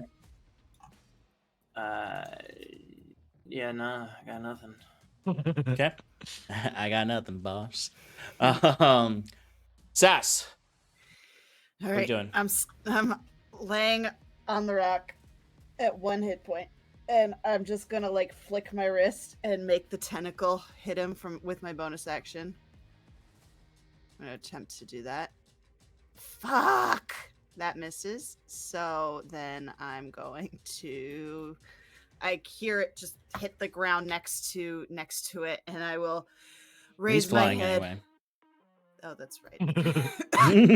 Oh. So your tentacle's like reaching up in the air and can't get him. Oh no. I it's- can't do anything else with my. Well, I could. I mean, you could technically move it up there. I could move it. Can you let me do that? It's part of the bonus action, isn't it? Yeah, but I didn't specify, and I already rolled. Yeah, so it still misses. Okay. All right. Well, it's up there next to. I just stick it to the side of its face, and it's just. What do you want to do now? I will raise my head and just, again, try both Pew at the pew. same time. Pew pew. Eldritch Yep. blasts. Roll your attacks. All right. First one is a 19 to hit. That'll hit. That's gonna be 7 points of force damage. Okay. And 15 I don't think hits, right? 15 does not hit. Right. And then All I right. just drop my head back down. He is so close to dying. Sean, let me do it. Bruce, you're up with Fear on deck. Bruce is gonna, Finish it. get up having, exploded himself, wiping some of the ashes, dusting off one of the ashes. Bruce could see a blurry thing in the sky, right? Yep. Bruce is gonna slowly get up, using his immovable rod with a bird cage on it. You see stand up. Lollyrock flies from like out of nowhere to land like on your shoulder as you stand up.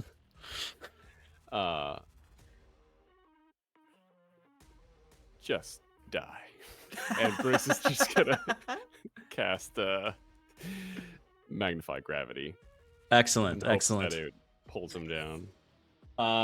That's a saving throw, right? It's a Constitution DC 17 saving throw. Whoa, that's pretty Uh, high.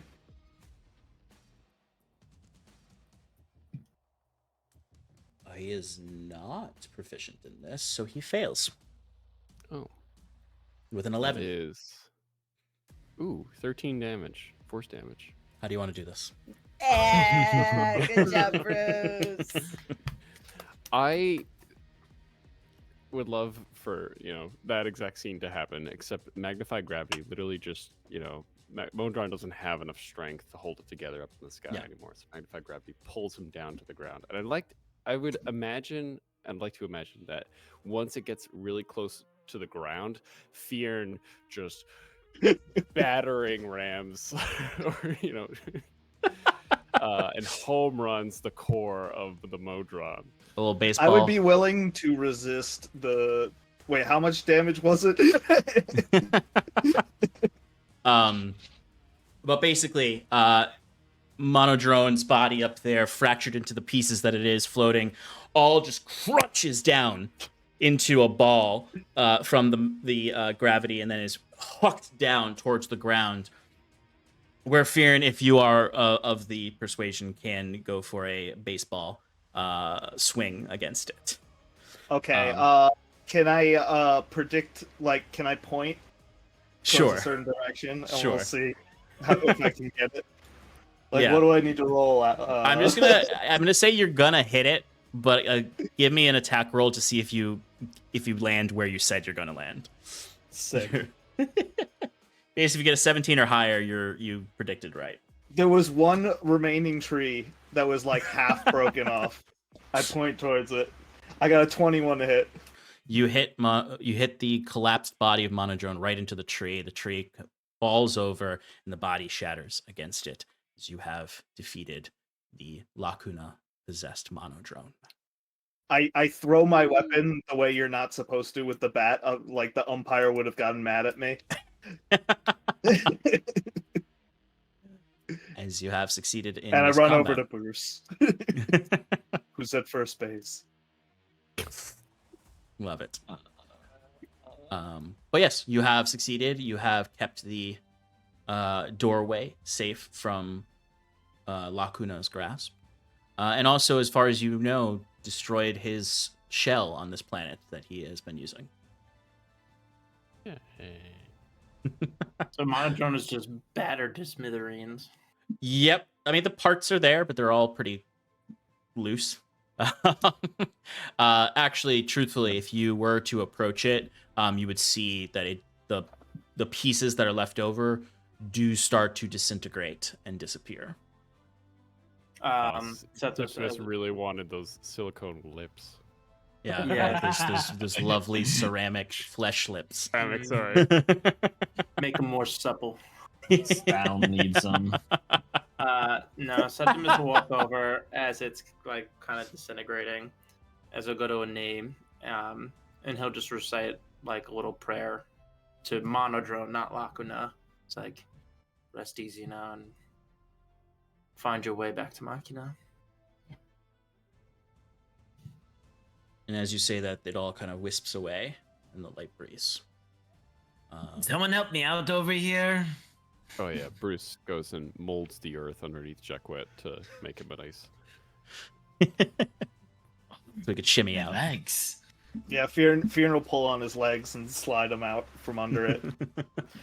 You just hear from the top of that rock formation, "Well done, everyone." Okay. So, with that victory, I think that's a good place to come to an end tonight. And we can do any follow-up afterwards next session if you want to do anything in the area. Good job, everybody, in defeating Lacuna, or at least his avatar on this planet. Level up! Hey! Upon completing your long rest tonight. But do we Yeah, I'm level gonna up wait. again after? No. Exactly. All right, we are gonna send a raid on over to our friends. Why won't it let me do this? Oops, I've been accidentally hitting the space bar in the chat.